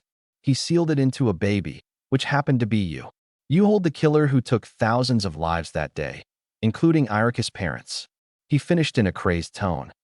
Hiruzen, who was watching from his ball, had gone pale. This isn't good. That idiot Mizuki has told Naruto of the secret. But then he noticed that Naruto hadn't reacted to that at all. His face became paler, nearly to the point of white. Could it be that he already knows? He refocused himself and watched. Naruto simply gave Mizuki his patented look. "Are you done displaying your stupidity?" Mizuki was as confused as Iruka. "You are obviously unworthy of your rank since you can't tell the difference between a sealing scroll and the kunai which is sealed into it. As for the Kyuubi, I have already known for 6 years," he calmly revealed. Iruka had gone pale at that. Naruto had known since he started the academy. Mizuki was growling at the insult aimed at him. How dare that demon insult him? "And you tried to hurt Iruka sensei." Here his tone turned menacing. "So I really can't let you go scot-free." Naruto was contemplating whether to knock Mizuki out with a simple right onjutsu or give him third-degree burns with a katon jutsu. Logic, logic, logic. Fuck logic. He just tried to hurt Iruka. Let's go for brute force. With that, he formed a half-ram seal, and instantly, the whole clearing around them was filled with smoke. As soon as the smoke cleared up, Mizuki became paler than he already was. Hundreds of Naruto surrounded him. Every inch of the clearing was covered by a Naruto, each of them looking at him with those menacing blue eyes. He had a sudden realization, same as Iruka. The clones he created in the exam were shadow clones. "Let's go," one of them shouted, and together, the whole army of Naruto descended upon him. Naruto walked up to Iruka, all the while listening to the sounds of bones cracking and breaking. He dispelled the clones and hid a small wince at the memories. Mizuki was literally a broken man now, in both the ways. Naruto knelt down beside Iruka, freeing him easily and helping him up. Iruka had a confused expression on his face. "Naruto, do you?" "Yeah, I know about him. We're actually very good friends," he revealed nonchalantly, laughing at the horror on Iruka's face. In a much gentler tone, he said, "Now let's get you to the hospital, sensei. That thigh wound won't heal itself." In a flash step, they disappeared. The search was called off when Naruto and Iruka returned to the Hokage with the scroll. The Hokage commended them for stopping Mizuki from escaping the village with the scroll.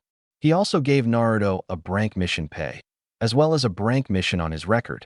He wanted to ask him about him knowing the Kyuubi, but decided that now wasn't the best time. So, he let him go.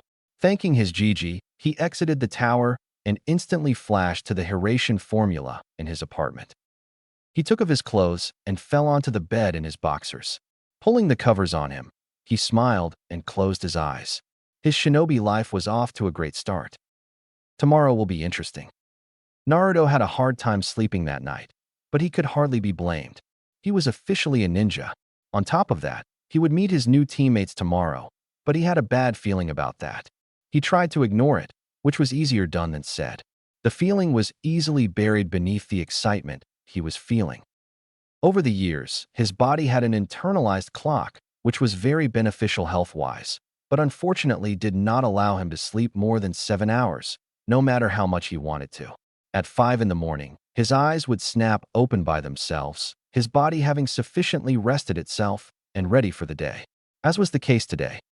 Which is why he was so confused when he woke up at his regular time of 5 in the morning, not feeling any tiredness from the events of last night. While not complaining at the lack of tiredness, irritation slowly took hold of him, making him frown deeply. By all means, he should have easily slept till 9 in the morning. One late arrival to class wouldn't hurt him at all. No use whining about it. Best start my day with the usual, he mentally grumbled and got out of bed. Quickly finishing his morning rituals and dressing up, he took 2 bananas and gobbled them up. He figured his irritation would be gone by the end of his morning run.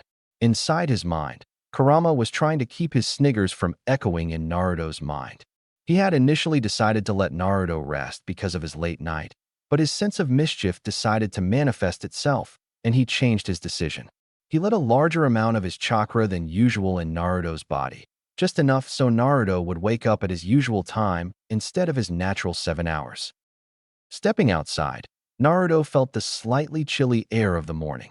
The sky was still dark, but it was perfect for him. A sudden thought struck to him. How about I run with my resistance seals off today? Get used to the normal speed. What do you say, Kurama? Kurama gave a yawn that reverberated through Naruto's mind. He forcefully clenched his jaw to prevent his own from happening. Kurama replied, "It's a good idea. You should get used to running without seals every once in a while, Naruto. Otherwise, you wouldn't be able to control your own speed. You would just speed past the place you intend to stop." Naruto nodded, agreeing with Kurama. He wondered if his father had the same problems, but pushed those thoughts aside. Best get used to it gradually, he thought. Making a ram seal, he lowered the resistance seal on his body from level 12 to 6. The change was immediate. He felt really light and like the amount of energy in his body had doubled. He started running and was surprised at his own speed. Kurama had been frighteningly accurate. He was currently running at a speed which children would call close to sprinting, and the worrying part about the whole thing was, he wasn't even controlling it. At the end of this run, I will get used to this, he determinedly thought. It took him almost 5 rounds of the village to get used to it, and by the end of 5 rounds, he was comfortably running at the speed he usually ran, not having any feeling of being tired at all. I wonder if this feeling can be compared to freedom, he thought with a smile. Running without a care in the world, feeling as if nothing is holding you back. Eventually, he decided to sprint all out, and once he started feeling tired, he would run without any resistance, getting used to running without it. After another 1.5 lap of sprinting, he began panting and figured that the time was right to release the seal. He was just about to do it when he saw something ahead of him. He was closing on a person wearing a, oh God, is that a spandex jumpsuit? He was very much grossed out by the sight and figured overtaking the person was in his best interest. Instantly releasing the seal, he shot forward once more, having not increased his pace by himself at all. He was soon running neck to neck with a kid probably his own age who had a shining, bowl-cut hairstyle and huge eyebrows which looked more like caterpillars. Bandages wrapped up his forearms and his high tie wrapped as a belt. He also wore orange leg warmers. The kid glanced towards him and flashed a brilliant smile of white teeth shining like metal. He spoke in a loud voice, "A very youthful morning to you. May I know who you are?" Naruto rose an eyebrow at the loud voice. Perhaps this is his normal way of speaking, he mused. Somehow, a quiet voice did not suit this kid. And what is with the youthful morning? Outward he said, "Good morning. It is nice to see someone else running at this time. My name is Naruto, by the way." He expected the usual frown of disgust and hate, but he did not expect the kid to react. "My name is Rock Lee. Naruto-kun, you seem like a very youthful person running at this speed in the early morning. You are clearly basking in the springtime of youth." Naruto stared at him as if he was speaking an entirely different language, which he probably was because he didn't understand a word of what he said. Inside his mind, Kurama had kept his eyes shut tightly. He had already scarred his mind by seeing Lee. He did not want to go insane from seeing him in motion. Naruto did the only thing he could without upsetting the boy. "Hey Lee, how about we talk later? I'm in a bit of hurry." Saying that, he sprinted ahead at full speed, leaving Lee to taste his dust. He felt bad about leaving him like that because there was a chance that that boy would be his future comrade, but he wanted to get used to his mannerisms slowly. The youth coming from Lee terrified him. Lee stared at the dust with wide eyes. Stars seemed to twinkle around him. What youth? To be faster than me with my weights off. Gazensei will be so surprised when he hears of this. Shouting this, he ran off in his own cloud of dust. Naruto ran full sprint until he reached his house. Climbing up the stairs, he thought about what he had observed while talking to Lee. While the bandages covered almost whole of his forearms, the fingertips were exposed, and they were scratched and bruised heavily. that indicated that Lee trained his ass off every day. He also sensed Lee's chakra, which was so low that someone would mistake him for a civilian, which probably indicated that Lee was running on pure speed, without any chakra. That meant Lee was a pure taijutsu-type fighter. The amount of hard work it must have taken to achieve that speed. Lee has my utmost respect for his hard work, he thought with admiration. Kurama agreed. A genius of hard work, he truly is. Taking a quick shower, he dressed in his clothes from yesterday and quickly ate a cup of instant ramen, justifying it as a good day and easily ignoring Kurama's exasperated shake of head, and adjusted his high-tie beneath his left shoulder. Taking a final look in the mirror, he nodded to himself and left his apartment. Hopping on the rooftops gave him a rare sense of thrill, which not many shinobi felt because of it being a usual for them. But many shinobi did not perform tricks on the rooftops as well. The flips and every sort of cartwheel he could think of were performed with the highest level of precision. His every landing, flip, roll was perfectly executed. The people below stared at him. Some were the usual glares, while a few of them had expressions of awe. It was rare for them to see performing such tricks on rooftops with such expertise. Of course, Naruto was too lost in the thrill to notice. Before long he had reached the academy. As he walked through the gates, a sense of apprehension gripped him. A familiar bad feeling from the last night gripped him again. With every step, the feeling seemed to intensify a little. He shook his head a little, trying to shake the feeling off. Today will go well, he assured himself. Hiruzen looked at the jonin assembled in his office. Each of them would be assigned a team of genin. He had to choose carefully who received which team. The future of Konoha had to be handled extremely carefully. He glanced at the jonin standing at the right-hand side end of the line. Kakashi was sort of glaring at the old Hokage. Usually, he would be late to the meeting by a good 3 hours unless he was receiving a rank mission or higher. But the Hokage had threatened to burn his Ika collection, even his hidden collection. So he was forced to attend on time. But that did not prevent him from glaring at the Hokage. Hiruzen distributed the first 6 teams and asked them to leave, before turning his attention to the more important teams. Team 7 would be led by you, Kakashi, he said, giving the jonin a nod.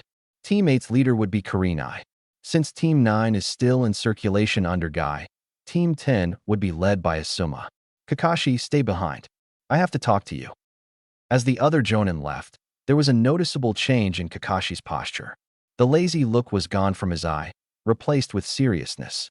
He stood straight with his hands behind his back and back straight, looking at the Hokage. What do you want from me, Hokage-sama? Hiruzen's seriousness of the topic was clear in his voice. Kakashi, you have been given the most important team of all. Since Sasuke Uchiha is on this team, the council will probably force you to pay more attention to him, teach him the ways of Sharingan and all your jutsu. But you will not play any favorites. Is that understood? His voice was like an army commander at the end. Kakashi nodded. Hi, Hokage-sama. Hiruzen then motioned for the ANBU to leave the room. Once the room was completely secure, he leaned forward on his desk, chin resting on his hands. He suddenly seemed to switch from a serious personality to a weary one. Kakashi, Naruto will be on this team as well. That single sentence seemed to bring out Kakashi's memories that he did not want to remember.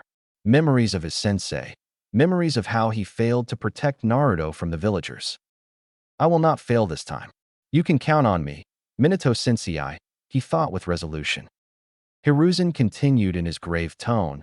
The council will probably tell you to ignore him as much as you can.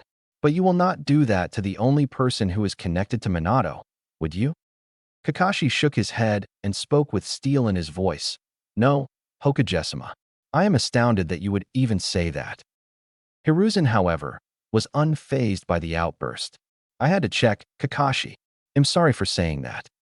Kakashi nodded absent-mindedly, his mind already making plans on how to deal with his new team. A thought occurred to him, and he asked Hiruzen, is there anything I should know about my team?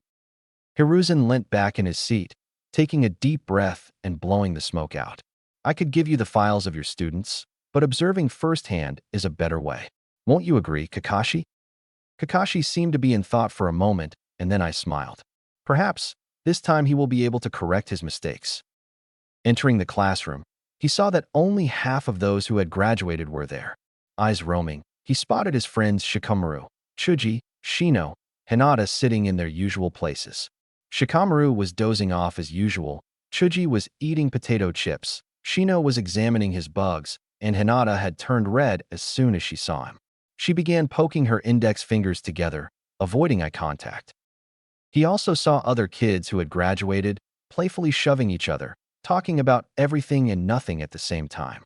He was about to go to his usual seat in the back when he sensed a familiar chakra approaching.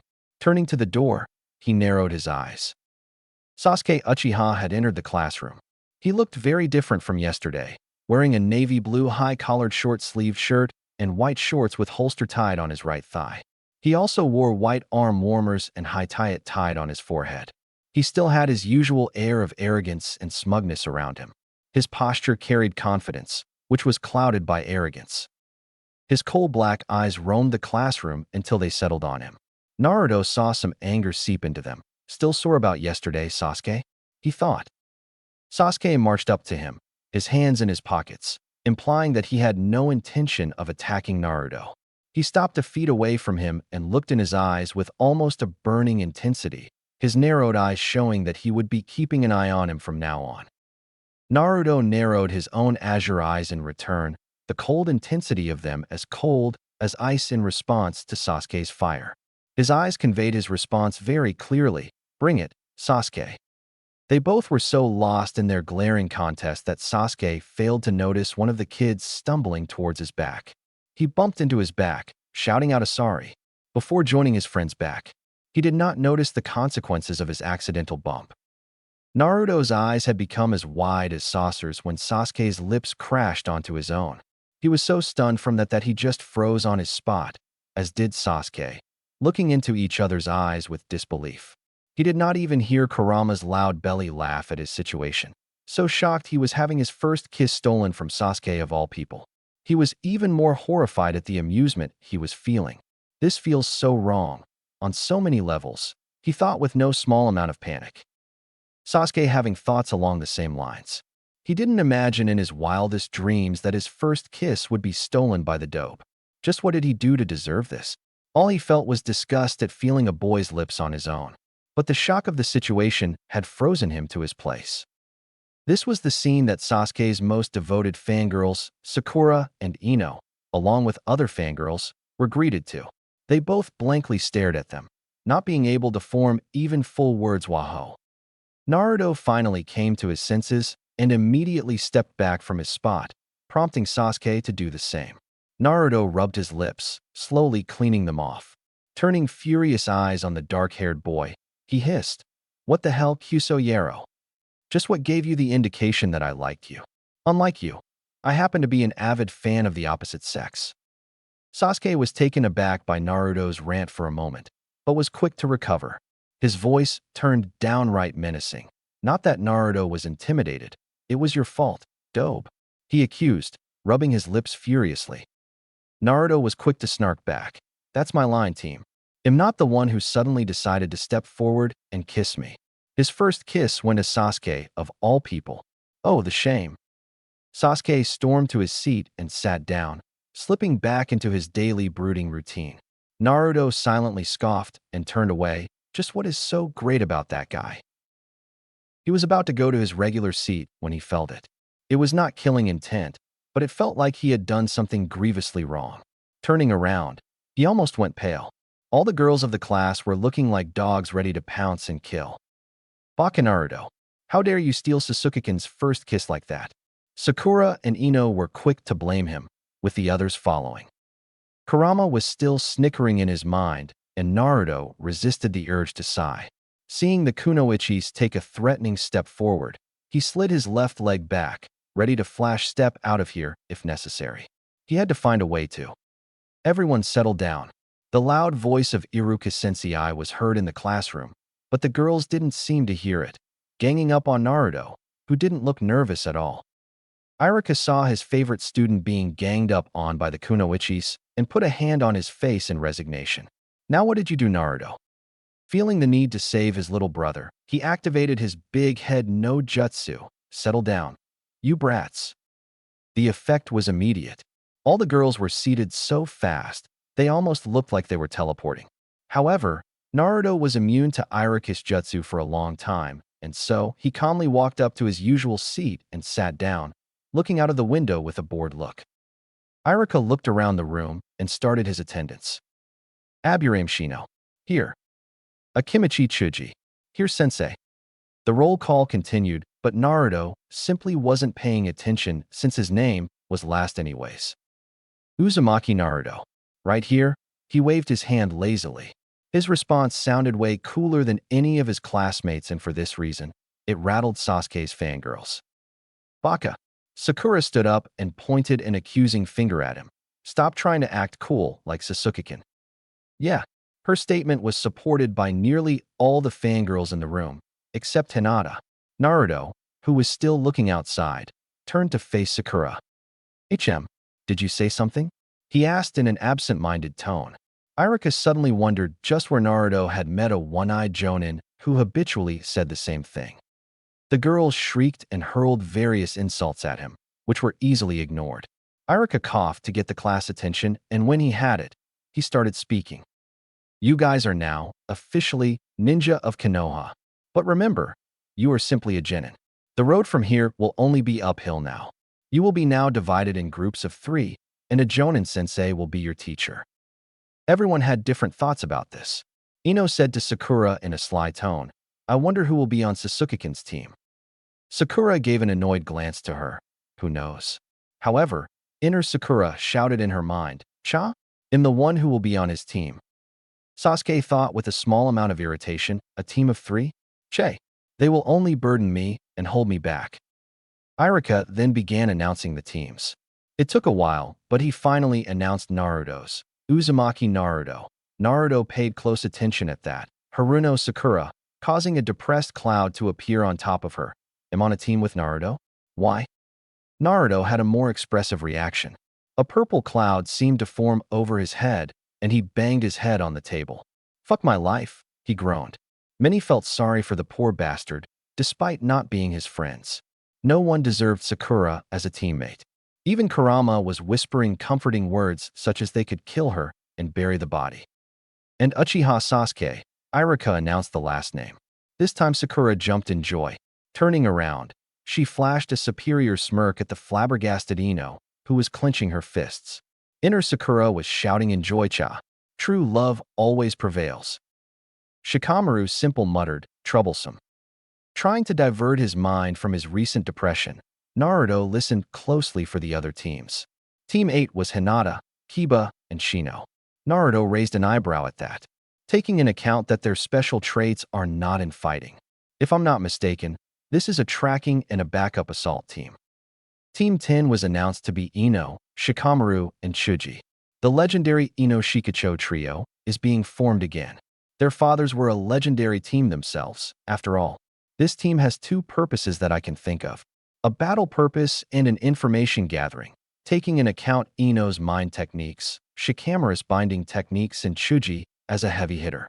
Not bad at all, he thought with a smile, impressed with Gigi's choices of team members. That thought process led him to his own team. A tiny frown appeared on his forehead. Sakura doesn't possess any specialties, except her high level of chakra control. Sasuke could be considered a specialist in ninjutsu due to his Sharingan, but that depends on his chakra capacity. He is an expert in shuriken jutsu, which is to be expected considering who his brother was. His taijutsu will grow by leaps too, once he awakens his Sharingan. My specialty would primarily be ninjutsu and fuinjutsu, followed by taijutsu and trap-making. Naruto's frown disappeared as he realized something. So that's how it is. Our team is a primary, heavy assault team. That old man really is something else, he smiled, shaking his head, impressed by the old Hokage.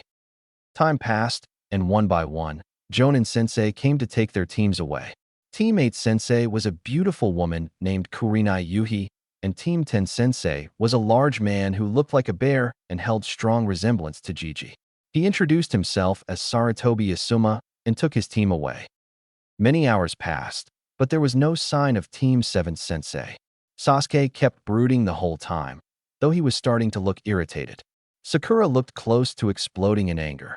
Naruto was calmly working on a new chakra-suppressing seal that he could use without delay. He was also keeping his senses open, just in case he sensed their sensei. Almost 3 hours of wait later, Naruto sensed a Jonin-level chakra signature heading their way. Sighing in relief, he sealed away his sealing supplies and got up, a revenge in mind for their tardy sensei. Walking up to the door, he made 4 hand signs and slapped his right palm on top of the door's ceiling. Snickering, he went back to his seat. That was a seal that had successfully worked on Gigi. There was no reason it wouldn't work on their sensei. Sakura and Sasuke were curiously watching Naruto. When Naruto applied his seal, they realized for the first time that Naruto was the tallest member of their team. Sakura asked him, "Naruto, what was that?" in her usual tone of "Imurmother Naruto." Naruto gave her a blank gaze and said, "Something that you can't come close to understand, Sakura." Sakura's temper flared, and she moved to hit him out of habit, but the door to the classroom opened and all 3 Genin watched with shock as the man who opened it got drenched from head to toe in water. Naruto smirked at that. That was a seal designed to activate when someone's chakra came in direct or indirect contact with it. He could store any element in it. Just because he was playing a prank, water was the best choice. Lightning or fire would be very painful. He turned towards the person who was most likely their Jonin sensei. Kakashi was lost in thought as he finally decided to go to the academy and collect his team. On one hand, there was Sasuke, the last member of the Uchiha clan that was still loyal to the village. Kakashi brought his hand up to the covered left eye. It was his late best friend's, Uchiha Obito's last gift to him before he died. He felt a sort of obligation to his friend to train the last bearer of the Sharingan. On the other hand, there was Naruto, his sensei's son and Kakashi's only remaining tie to his late teacher, the person he had failed to protect from the village's hatred. The Sandaime had made it very clear that Kakashi has until Chunin exams to increase the number of bonds he has in this village. If he doesn't have any bonds, he may very well leave the village, and Konoha can't afford to lose its only Jinchuriki. Walking up to the classroom door, he was caught off guard when he was suddenly doused in water. Perplexed, he looked up, hoping to find a bucket, but saw nothing but a seal. Eyes narrowed, he looked around the classroom. Sasuke was looking at him with doubt. Is this guy really a Jonin? Sakura looked apologetic as she bowed. Sorry, sensei, it is all Naruto's fault. I tried to stop him. Naruto was simply smirking at the Jonin. With Kurama's help, he had identified the chakra signature as that of Dog, the Yanbyu who sometimes used to protect him. However, Naruto's ikno-some-thingy-out-and smirk definitely put Kakashi on edge. Kakashi was having his own thoughts about the 3. Upon seeing Naruto's smirk, he concluded that Naruto most likely used a seal to play the prank. Turning to Sakura, he thought, Sakura tries to protect herself using excuses. Eyes turning to Sasuke, he saw the boy turn his face back towards the window. Sasuke minds his own business. Doesn't seem to accept the other 2 as comrades. He sighed internally. There is not a single shred of teamwork in this team at all. Outside, he gripped his chin in a mock-thinking pose and said in his lazy voice, How do I put this? My first impression of you guys. Well, you're a bunch of idiots. He finished with an eye smile.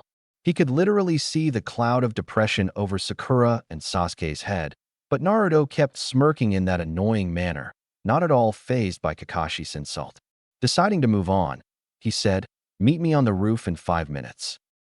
Kakashi then disappeared in a swirl of leaves.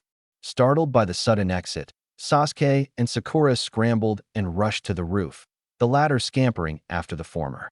Naruto sighed. It was a good thing that he didn't have to hide his skills anymore. Grabbing the edge of the window, he swung his feet onto the wall and leisurely walked up it. Kakashi was as usual, buried nose deep in his porn when he felt it. Looking down curiously, he contained his surprise on seeing Naruto walk up to him. The boy was displaying a skill that not many people showed before graduating. Yo sensei. Naruto waved with a smile. Kakashi had nothing to say, so he waved back, yo. It really made him feel like an idiot. Naruto walked past him and sat down on the steps in front of Kakashi. Just as he sat down, Sasuke and Sakura burst through the door, eyes widening when they saw Naruto had already reached ahead of them and was sitting nonchalantly. Sasuke's eyes narrowed. How did the dobe reach ahead of me? Now that I think about it, I didn't see him following me and Sakura. So how did he get here? Sakura was in a similar state of surprise, but did not think much of it. She immediately sat down beside Sasuke, hearts in her eyes. Kakashi closed his book with a snap and said in his ever-lazy tone, "All right, why don't you introduce yourselves? You can start first, Tinkerbell." Sakura scowled at Tinkerbell and spoke up. "Why don't you go first and show us how it's done, sensei?" Kakashi pointed a finger at himself. "Me? My name is Hitaki Kakashi. I have many likes and dislikes. My dreams are none of your business. And you are too young to hear my hobbies." He finished and glanced at Sakura, motioning to continue. All the three Genin sweat dropped. All we learned was his name. Sakura began speaking. "I am Haruno Sakura. I like." She glanced at Sasuke and blushed. "My hobbies are." She blushed harder. "My dream is." She squealed this team, making Naruto shake his head in disgust. Sasuke showed no reaction. Kakashi asked, "Dislikes?" Sakura was quick to scowl, Inapig and Baka Naruto. Kakashi thought with a resigned sigh, "I just had to get a fangirl." He motioned Sasuke to begin. "You next, Emo." Sasuke scowled like Sakura at the nickname, but spoke, "Uchiha Sasuke. I have few likes and many dislikes. I have a dream, no, ambition to kill a certain man and restore my clan." Sakura was looking at Sasuke with hearts in her eyes and thinking, "Sasuke-kun is so cool." Naruto was thinking, doesn't he know that to restore his clan he needs girls, and for girls he needs some personality? Kakashi had narrowed his eye a little, as I had thought. He motioned for Naruto to begin. "You next, Blondie." Naruto was not at all offended at his nickname and spoke with a small smile. "The name's Uzumaki Naruto. I like ramen and spending time with Iruka Sensei. I dislike the 3 minutes it takes for ramen to cook. My hobbies are training and experimenting with Fuinjutsu. My dream," his smile became a full-blown grin, "is to become the strongest Hokage ever." Kakashi smiled slightly. His hobbies are a bit unusual, but he has certainly grown up in an interesting way. He then said, "All right, all of you are unique and have your own ideals. We will start our duties from tomorrow, but there is something that the 4 of us have to do first." The deadpan in his voice was unmistakable. Naruto tilted his head ever so slightly. "What would that be, sensei?" "Survival exercise," Kakashi replied seriously. "But we already did enough of it in the academy, sensei," Sakura said with a frown. Kakashi chuckled. "This time, it's different because I'm your opponent." "What's so funny?" Sasuke asked, a little irritated. "It's your reaction you hear this. Of the 27 graduates, only 9 will be made Genin. The rest will go back to the academy. As a matter of fact, the failure rate is over 66%. As Kakashi predicted, everyone's eyes went wide at that, Sakura going as far as to gaping. Kakashi laughed and said, "Told you you'd freak out." Naruto then deduced with narrowed eyes. "Then it is quite clear that the graduation test was just to select those who have the potential to become Genin, isn't it?" Kakashi raised an eyebrow. That was quite perceptive of him. "Looks like you have a lot of secrets, Naruto-kun." He easily ignored Sakura shouting at Naruto for trying to act cool like Sasuke. "Anyways, meet me on Training Ground 7, tomorrow morning 5 o'clock. Skip breakfast if you don't want to throw up." He vanished in a leaf shunshin after that. For a while, none of them moved, thinking of the man's advice. Naruto got up first, walking over to the railing. He prepared to leap over, but stopped, turning around and asking, "Hey, you want to come and have lunch? Get to know each other since we are teammates now?" Sasuke snorted in disdain and walked away, Sakura following him like a puppy. She followed Sasuke's lead and shouted, "Yeah right, like anyone would want to eat with you, loser." She then engaged in her daily habit of asking Sasuke for a date. Kurama was smirking. "She's the one to talk about weak." Naruto simply replied, "It's not worth wasting our thoughts like that, Kurama. Besides, at least I tried. It's always the thought that counts." He leaped over the railing and sprinted to his usual training ground to do his training for the day. Perhaps he could even find Anko and persuade her to spar with him. Naruto laid on his bed, hands tucked behind his bed and eyes up at the ceiling. Anko was tough as usual, and she was even kind enough to let him know that he had some openings in his fighting. By that, he meant she used those openings to leave nice, big bruises. He was not worried about that, though, because he had already closed those openings. Right now, he was mentally conversing with Kurama. How much do I let loose tomorrow, Kurama? The Hiration is not an option. That will only be revealed in the Chunin exams and not before. You can reveal 3 or 4 jutsus that you have, but not your red lightning. You can scare Kakashibrot with your flash step though. A bit of Fuinjutsu will do as well. Oh, and make sure to use the Great Fireball. I want to see the look on Uchiha's face. Kurama replied after thinking for a bit, snickering in the end. Naruto ignored that suggestion, which means lightning jutsus are out. I can go all out in taijutsu. If I don't, Sasuke will be quick to call me out on that, and I don't need any of that. Besides, it was clever of Kakashi Sensei to purposely mislead us into fighting on an empty stomach, don't you think? He smirked. Kurama smirked in return. Don't make the mistake of underestimating him, Naruto. Kakashi is a very strong shinobi, strong enough to be feared across all shinobi nations in the Third Great War. He is not lacking in the mental department at all.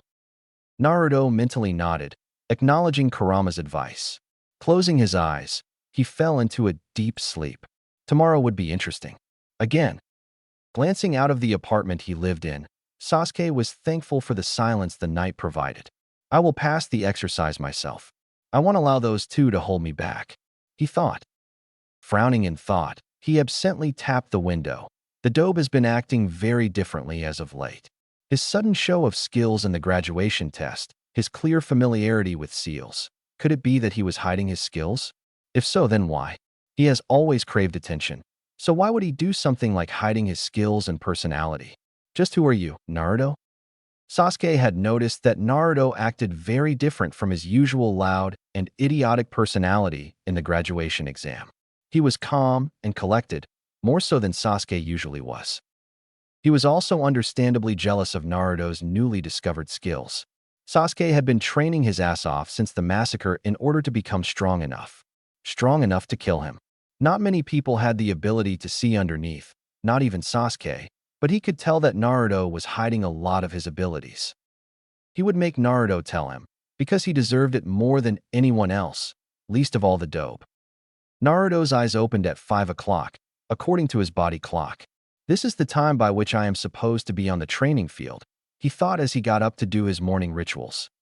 As he was brushing his teeth, he began thinking about Kakashi's behavior yesterday. Our sensei was late by over 3 hours to meet us, and he didn't even look sorry about that. What's to say he won't do this today, he thought as he wiped his mouth. Going to the kitchen, he leisurely began preparing 4 omelets. As he cracked the eggs, he scoffed, "Skip breakfast if we didn't want to throw up? He must be crazy if he thought that we would fight him on an empty stomach." He slid the omelets onto his plate and sat down on the dining table. A quick prayer later, he was gorging them down. He couldn't think about strategies because he didn't know what the exercise would be. Finishing his meal, he walked over to the sink and washed his plate. Only Sakura would be stupid enough to skip the most important meal of the day. That girl is so thin a simple breeze would be enough to blow her away. He snickered. He went to his room and took out the seal on which he was working on. He sat down on his table and worked on it until only half an hour was remaining till 8 o'clock. He closed the scroll and began preparing for the day. He dressed up and checked if he had all his supplies in his pouch and holster. Tying his high-tie beneath his left shoulder, he nodded to himself and exited his apartment after ensuring his trap seals were in place. He walked at a comfortable pace to the training grounds, eating 2 bananas and a backpack holding his lunch. Reaching the training grounds, he had to hold his laugh at what he saw. Both his teammates were there, probably from 5 o'clock, and were looking as miserable. Well, as miserable as Sasuke could look. Sakura was sitting on the ground, probably regretting not eating breakfast. As soon as she saw him, her face twisted into anger and she got up, yelling, "Naruto, you are late." Naruto looked around and sure enough, Kakashi wasn't here. Turning back to Sakura, he shrugged. "I don't know how I can be late if Sensei isn't even here, Sakura." Sakura opened her mouth to yell more, but couldn't refute his statement. Her stomach decided to rumble at that moment, followed shortly by Sasuke's. Naruto raised a disbelieving eyebrow. They really are that stupid? He spoke with disbelief. "You two didn't eat breakfast?" The mentioned two shook their head, but Sakura yelled again. "Sensei told us not to eat breakfast, Baka. Why did you eat it?" Naruto glared at her, causing her to flinch. I'm standing right here, Sakura. There's no need to yell. As for eating breakfast, he spoke as if speaking to 4-year-olds. It is the most important meal of the day, you know. Sakura's temper got the better of her, and she moved to hit Naruto. But Naruto decided to teach her a lesson and caught her fist easily, his cold eyes freezing her in her place. I suggest you stop doing that. Otherwise, it'll do more than just catch your fist next time. His voice was a whisper, but it was cold as ice, letting her know he was dead serious. He even enforced his threat with a little ki, making her sweat. Sasuke had been watching the both of them and had to admit that their interactions were amusing. However, that amusement ended when he heard Naruto's threat. He was surprised at how serious and deadly his teammate could sound. Naruto released Sakura's fist and walked up to him, asking, "Why didn't you eat breakfast, Emo?" Sasuke glared at him, refusing to answer. Naruto shrugged and walked up to the posts, setting his backpack on top of one of them. He then sat down, legs crossed and eyes closed, waiting for their sensei to show up. Turns out Kakashi was even more late than yesterday. He showed up at 10 minutes to 11. "Hi, fellows. Good morning." He was sounding even more lazier than yesterday, if that was possible. Sakura pointed at him accusingly at him. "You're late." Kakashi's eye curved up in a sort of smile. "Well, you see, a black cat crossed my path, so I had to take a long cut to avoid bad luck." "Liar," Sakura shouted. Naruto's sweat dropped. Tardiness and lame excuses? Just what's wrong with this guy? The silence became awkward, and Kakashi coughed to break it. "Well, let's begin." He placed his backpack down and pulled out an alarm clock, which he set for 12 o'clock. He put it on one of the posts. He then took out 2 tied bells. "Your task is to take these bells from me before the alarm rings. Those who don't get the bells get no lunch. Not only that, I will tie you to the posts and eat lunch in front of you." Sakura's hungry, devastated face was exactly what he wanted. Sasuke tried to hide his hunger, but his stomach betrayed him. Only Naruto looked calm among them. "Naruto, why did you eat breakfast when I told you not to?" Sakura smiled, expecting Naruto to get punished, but Naruto simply replied, "You only suggested not to, sensei. You never said it as an order. Also, I'm not an idiot who forgets to eat the most important meal of the day." Sasuke and Sakura glared at him for implying they were idiots, while Kakashi just hummed. He is turning out to be very interesting. Maybe he would figure out the purpose of this test as well, he wondered. "You only have to get 1 bell. Since there are only 2, one of you will get tied to the stump. The one who doesn't get a bell fails and goes back to the academy," he said, smirking at the horror on their faces. He continued, "If you don't come at me with the intent to kill, you will fail. Any questions?" Sakura spoke up, a confused look on her face. "But sensei, what if you get hurt?" Naruto snorted at that. Kakashi was a freaking jonin. They would be hard-pressed just to harm a hair on him. Kakashi almost laughed out loud, but managed to rein it in. "Don't worry, I won't." "All right, begin." The 3 of them jumped out of sight. Kakashi then tied the bells to him and took out his Ika book. They've hidden well. A shinobi should be able to hide from his enemies. Now to wait for one of them to attack, Kakashi thought as he kept his eyes on the book. He's got to be kidding. I've only ever seen foreman cells. There's no cell with only 2 genin and a jonin. There's a different purpose to this test, Naruto furiously thought. His eyes then widened. He knows we won't be able to get the bells single-handedly. He wants us to work together. That is the purpose of this test. He smirked in victory, but that smirk turned into a frown. "Those 2 will never work with me. Maybe I can convince them after I get beat up from sensei." With that, he released his seals and shunpoed from his spot. Kakashi looked up in surprise as Naruto see Medto shimmer before him, landing in a crouch. What was that? He appeared really fast. His speed was too high for a genin. "Rather stupid of you to come at me head-on, isn't it?" "I don't see what's stupid about testing your opponent," Naruto replied, eyes narrowed. Kakashi had to hold back the memories from seeing those eyes. So much like sensei. He was almost caught off guard when Naruto disappeared, reappearing in front of him, leg extended in a kick. That was easily low Jonin level speed. And how the hell does he move that fast? He frantically thought as he blocked the kick. He winced. He hits hard as well. Kakashi was forced to put away his book as Naruto's movements were too fast. But Kakashi wasn't a jonin for nothing. He easily began countering Naruto's attacks, mentally admiring his fighting style. His movements are fast, not giving the opposition enough time to think. The strength in his attacks might even reach mid-chunin level. Not many openings to exploit too. His attacks are also quite unorthodox. Very interesting style, like he almost seems to know where the attacks are coming from. He applauded mentally as he ducked and blocked a 3 roundhouse kick combo that he knew wasn't a part of any style he knew, and he knew a lot of them. "You're a good kid, but not good enough," he grunted as he used the momentum of the spin kick coming towards his face. He caught Naruto by the ankle and threw him into the pond. He missed Naruto's smirk as he entered the water. "He threw me into the water. Perfect," Naruto thought as he made a half-ram seal with his left hand and slowly released his breath. The air surrounded his body like a sort of bubble. He floated up until he was just underneath the surface. He then threw 2 shuriken at the jonin. Kakashi didn't even need to look to catch them, but he was unprepared for what came next. Suetun, Suikasari no Jutsu. Water style, water chain jutsu. 5 chains of water erupted from the water and wrapped around him with surprising speed. Requiring only 1 seal due to his high water affinity, this jutsu was very easy to use. Suetun ninjutsu. How does he know that? Shock filled his whole being. Naruto jumped out, spinning once midair to increase the momentum behind his punch, which only connected with a log. "Kawarimi, huh?" Kakashi walked out from behind a tree 100 feet away, smiling. "Nice try. You are definitely Chunin material, Naruto, but you will have to try harder to get the bell." Naruto made 3 hand seals, futon, tappa, wind style, breakthrough. A strong gust of wind blew towards Kakashi, who simply leapt to the side to avoid it. Wind manipulation? How does Naruto know all these jutsus? "A strong jutsu, but useless if I can avoid it," Kakashi rebuked.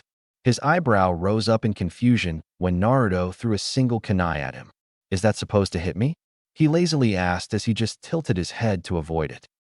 He was not prepared for Naruto to appear behind him, replacing himself with the thrown kunai. Kakashi turned around, but it was too late. While Naruto slashed at the bells with a kunai in his right hand, eyes widening in surprise when one of them separated. Now's the chance. He allowed his body to spin clockwise, his left hand grabbing the separated bell and right foot kicking out to Kakashi, who blocked it with his hands. But Naruto simply used the force of the kick to jump back onto a tree, using Shuinpa to retreat into the woods. Sasuke and Sakura were shell-shocked. They were not expecting Naruto's taijutsu to be this good. He was matching their sensei strike for strike, even adding his own attacks. The speed of his movements was something not even Sasuke could match. His form of movement was also noticed by the duo, inducing jaw-dropping shock. The show of ninjutsu and snatch of a bell was the last straw for Sasuke.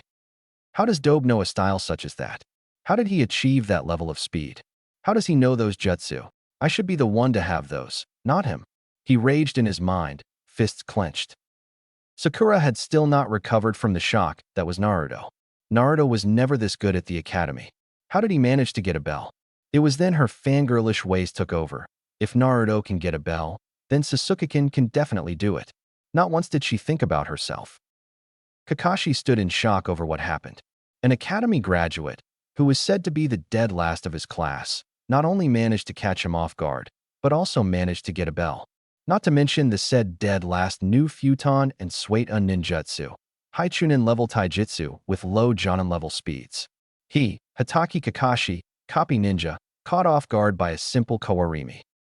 Naruto himself was shocked at his success. Even he didn't expect to get a bell this way. Then again, Kakashi most probably wouldn't expect an academy graduate to pull of a seal less kawarimi. That was nothing more than a stroke of luck. In a straight fight, I would be dead already. But since when do shinobi fight fair? He thought, the excitement slowly leaving him, allowing cognitive thoughts to take place. I should probably seek out Sasuke and Sakura, maybe convince them to work together. But my plan was to get beat up, not to get a bell. Sasuke would never listen to me now, which by extension also includes Sakura. Damn it, damn it, damn it. He cursed. It never hurts to try. The worst that will happen is that you will fail to convince them, Kurama encouraged him. Naruto thought about it a bit and reluctantly agreed with him. He easily sensed the chakras of the two and cursed when he felt that Sasuke was furious by the agitation of his chakra. He quickly made his way towards him, hoping he wouldn't be too late.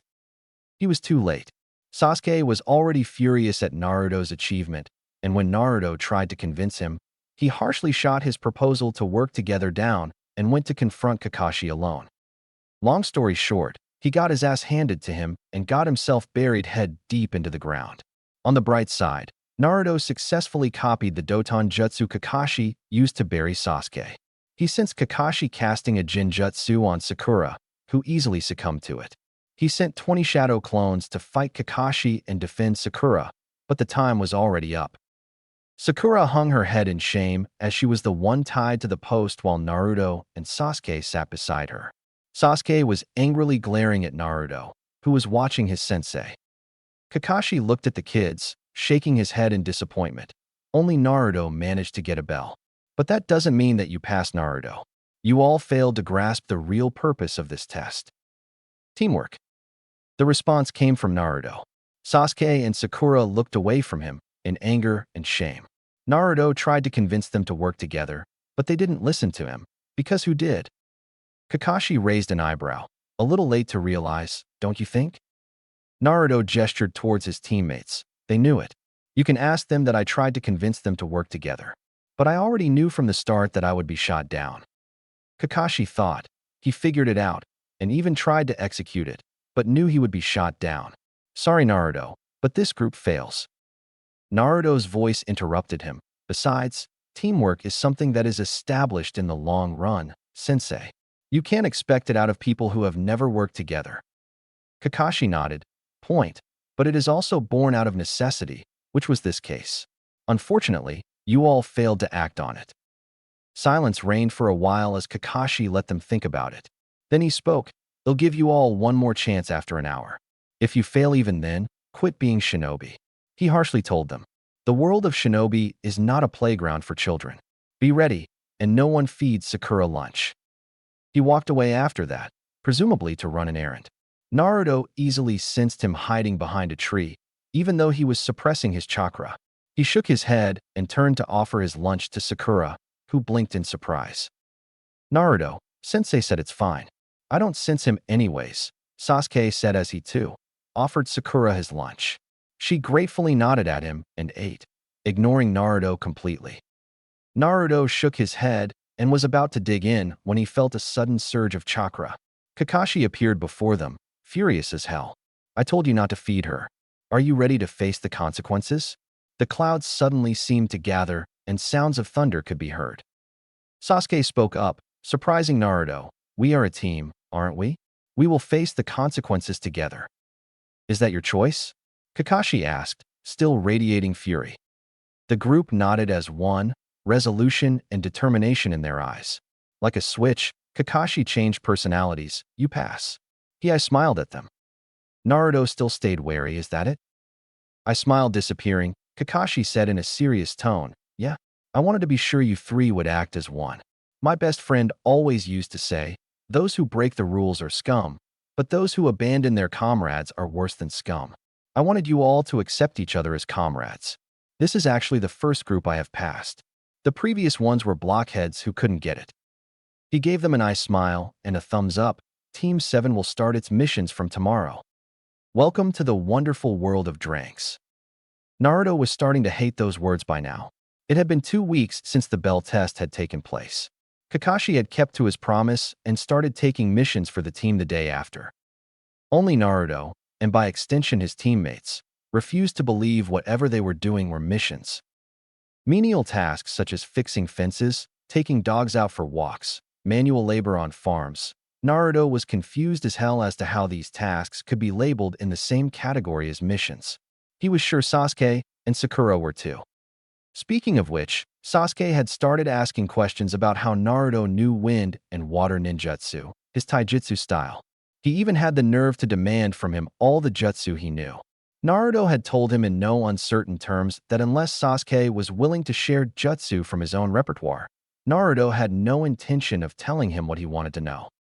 Of course, Sasuke refused to share any jutsu of his, believing that they were Uchiha clan jutsu, and as such, no one besides him could know.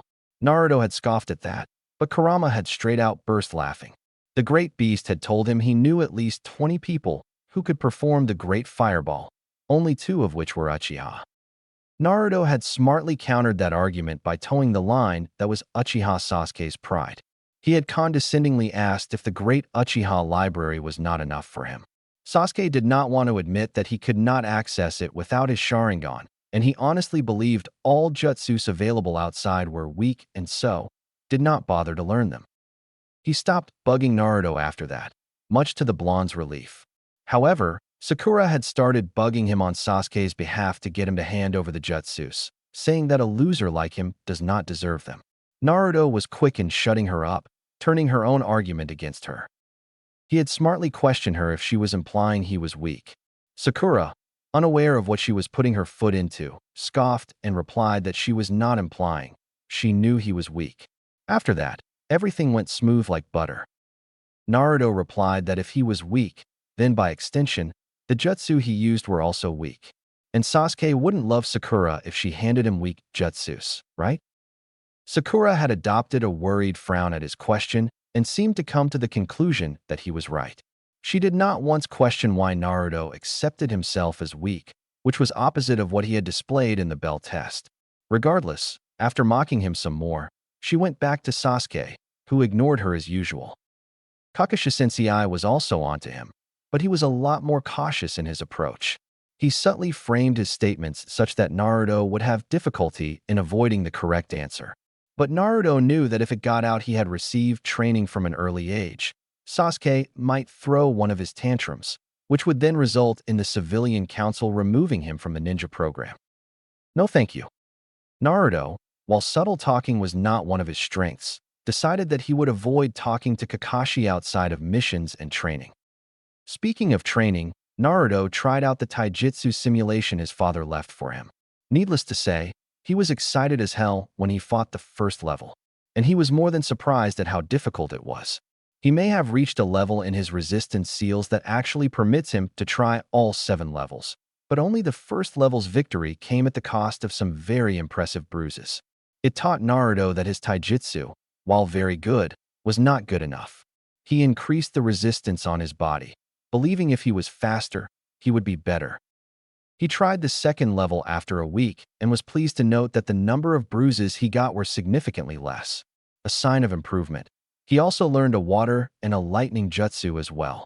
A very interesting thing he learned about his red lightning was that it was very versatile and easy to use. He could mold it into anything with ease, almost like it was an extension of his body.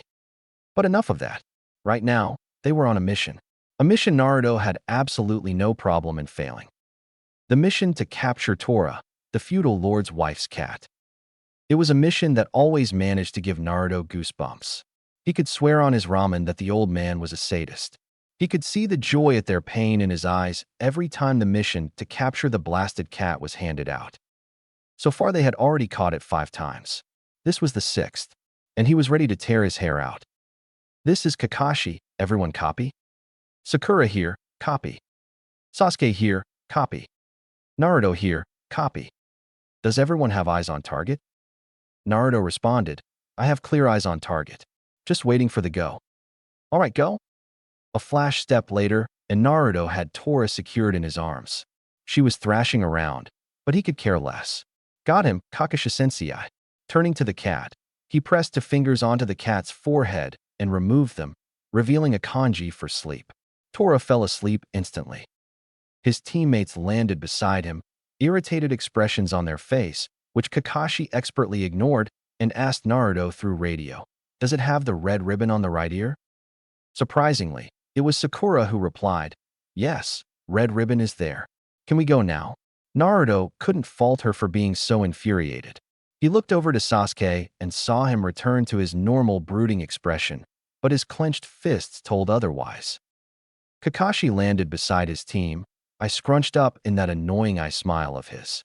Well done, Team 7. Capturing Tora is a success. Naruto quietly mumbled, again. He seriously wanted to start doing actual missions. After they returned to the mission hall, Kakashi asked for another dranked mission, much to his team's protests. The Sandame scrolled through the missions. Let's see. There is a fence that needs painting, weeding to be done, dogs to be walked.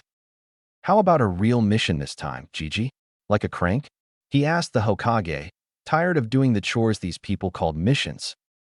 Sakura was quick to scold Naruto. Naruto, show respect to Hokage-sama. Surprisingly, she didn't try to hit him.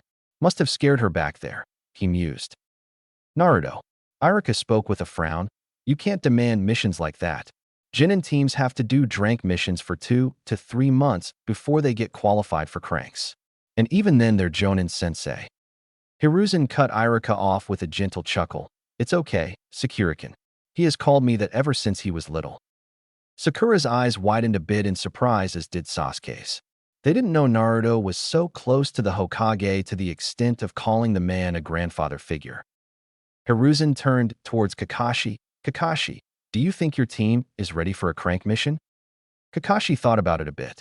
Naruto, Sasuke, and Sakura's teamwork had progressed at a slow rate, but he can say that their teamwork had become decent. One development worth mentioning was that Sasuke now held a one-sided rivalry with Naruto. With Naruto starting to hide less of his abilities, it became even more clearer that he had Sasuke outmatched in ninjutsu because of his wider repertoire of jutsus, not to mention that Naruto had shown he could use 3 elements and had monstrous chakra reserves due to being a Jinchuriki and an Uzumaki, easily dwarfing Sasuke's reserves. Fuinjutsu already gave Naruto an edge that Kakashi knew Sasuke would not be able to match. The Jonin suspected Naruto was hiding a lot more, but didn't call him out on it. He kept a close eye on Naruto during the drinks, but Naruto held his edge. He didn't give the 2 boys any chance to spar, knowing that because of Sasuke's inability to accept someone, especially Naruto, was stronger than him would cause the spar to escalate into something much serious. Kakashi was not dumb enough to take that chance. Anyway, Naruto had unintentionally become Sasuke's reason to get stronger. Kakashi reasoned that Sasuke held his brother, Itachi, in a much higher position than Naruto and wanted to become stronger than Naruto, so he could finally kill him. Another positive development was that Sasuke didn't completely alienate himself from his teammates. He held a strange companionship with Naruto, deeming the boy tolerable. Maybe it was because Naruto had metamorphically extended a hand of friendship towards the lone Uchiha by displaying a bit of what he was capable of, and Sasuke respected those who had power. Taking all of this into consideration, Kakashi finally spoke. Hi. I believe they are ready, Hokage-sama. All 3 Genin had different reactions to this. Sakura sighed in relief, not wanting to do dranks anymore. Naruto pumped his fist, exclaiming yes. Finally, even Sasuke smirked a bit. He felt doing dranks held him back from getting stronger. Maybe getting some real-world experience like encountering bandits and foreign shinobi would make him stronger, he mused. Hiruzen nodded and browsed through the pile in front of him. Let's see. Found it. Simple escort and protection mission to Wave Country. Your client is a bridge builder named Tazuna who wants you to protect him until he completes building his bridge in Wave. Kakashi took the scroll. Mission accepted, Hokage-sama. Hokage then turned to Iruka, sent Tazuna inside. Iruka nodded and went out of the room, returning 2 minutes later with an old man wearing a straw hat and holding a bottle which obviously contained alcohol. Naruto wrinkled his nose. The odor was not pleasant at all. Tazuna looked at the team of Genin and slurred. These are the brats that are supposed to protect me? I paid for real ninja protection. Funny of you to say that, considering you didn't even notice me move, a voice came from behind him.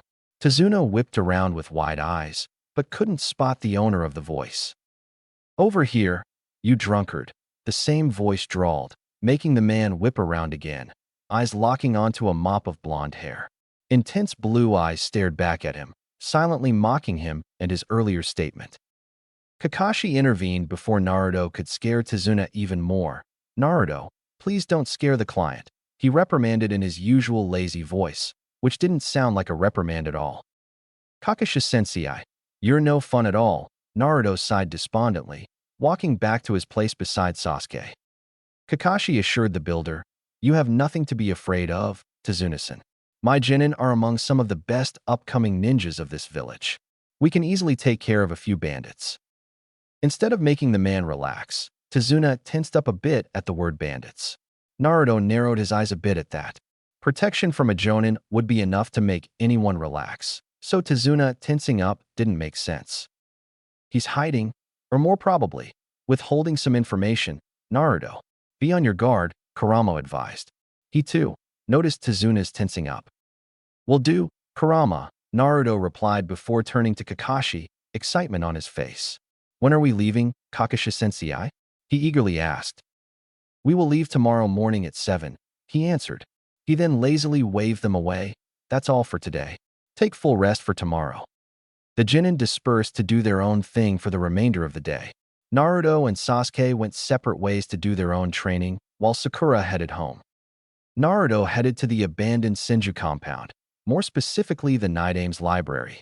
He figured that this crank might take them 2 to 3 weeks, so he might as well collect 2 jutsu scrolls to learn in the meantime. Browsing, he picked up a Suiton and a Futon scroll.